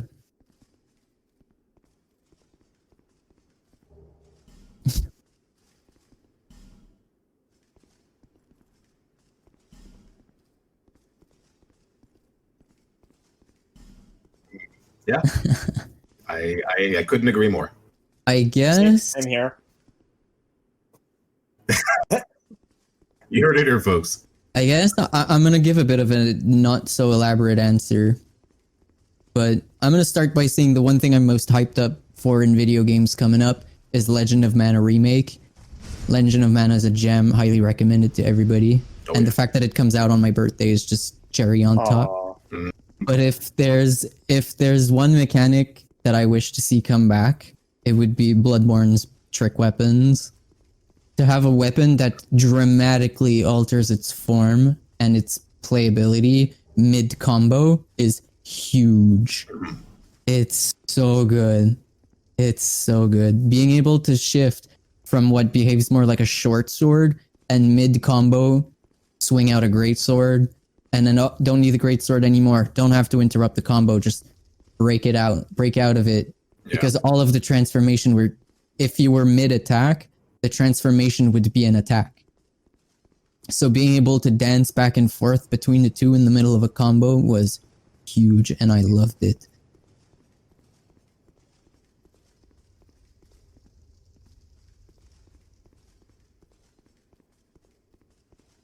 Yeah, and I mean,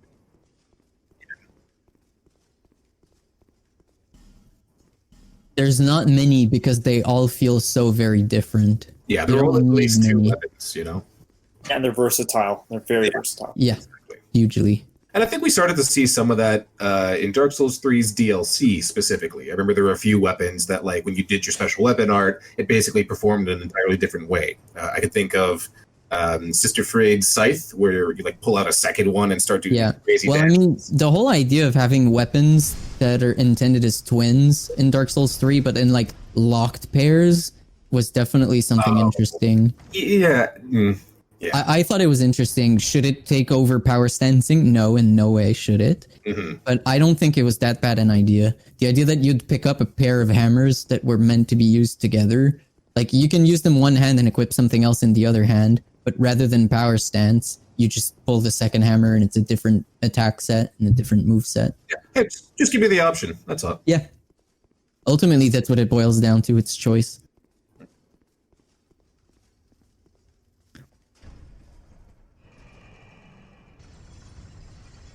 Power stancing to bone fists and then just getting that Kamehameha move was just great. That was amazing.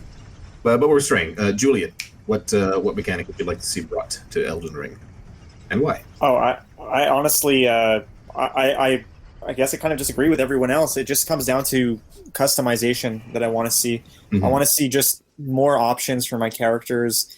It's not that I have anything against Sekiro. I really liked it, and it made me more focused on one playstyle. But there is something that comes with, personalizing your character both aesthetically and gameplay-wise that makes the game more special to you, or your playthrough more unique. It also opens up the possibility for replayability if you want to try different builds.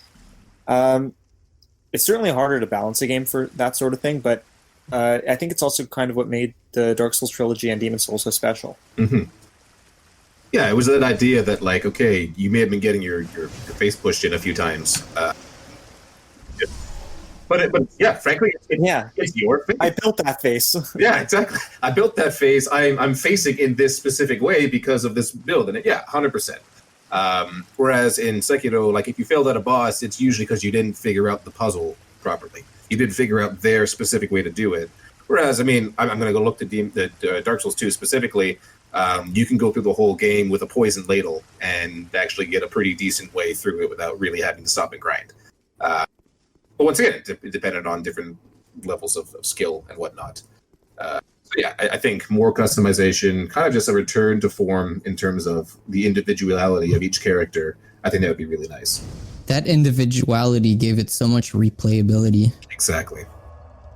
I beat Sekiro and never touched it again. Dark Souls, I lost count of how many times I got to the end.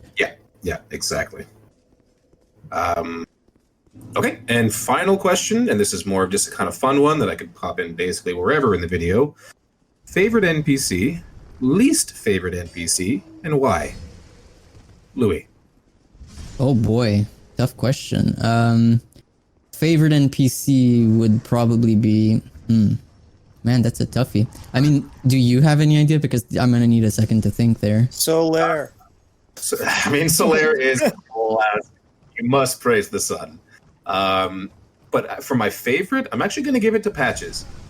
Fuck that guy. I know, indeed. And exactly that reaction is part of why I love him so much.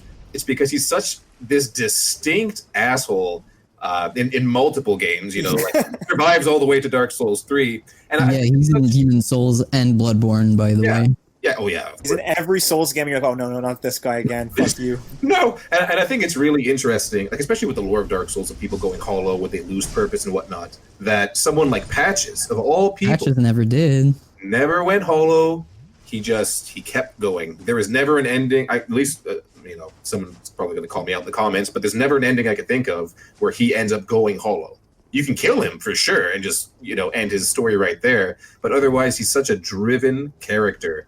And his motivations are never totally made clear. Like, you don't know why he hates clerics or anything like that. But still, they do such a consistent, good job with him. So he's my total favorite. As for my least favorite, he's just a dick. Who?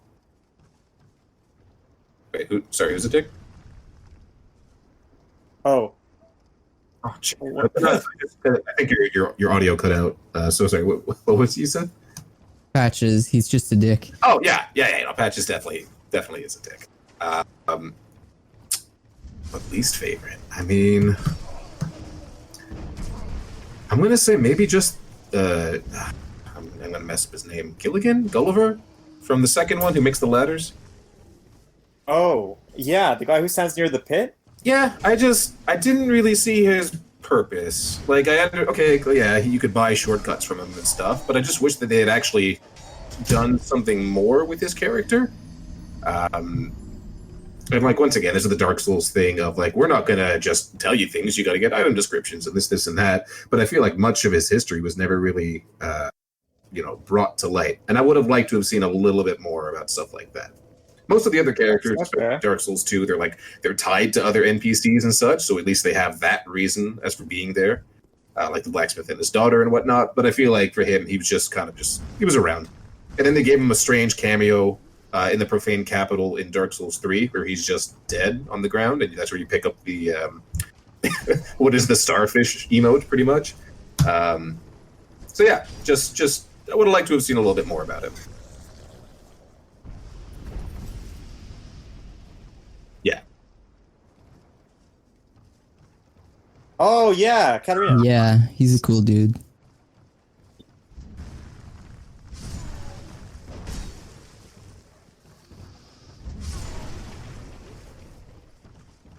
Wow, Oh, wow. this game has Tough really times. gotten shit.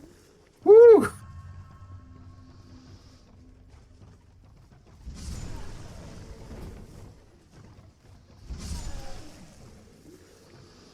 What about worst? Yeah.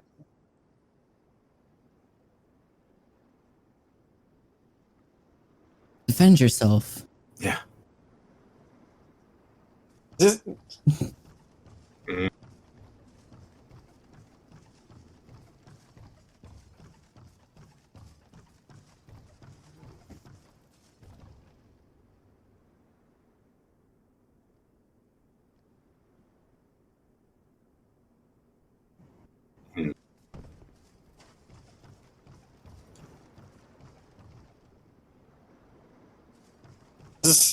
that's fair.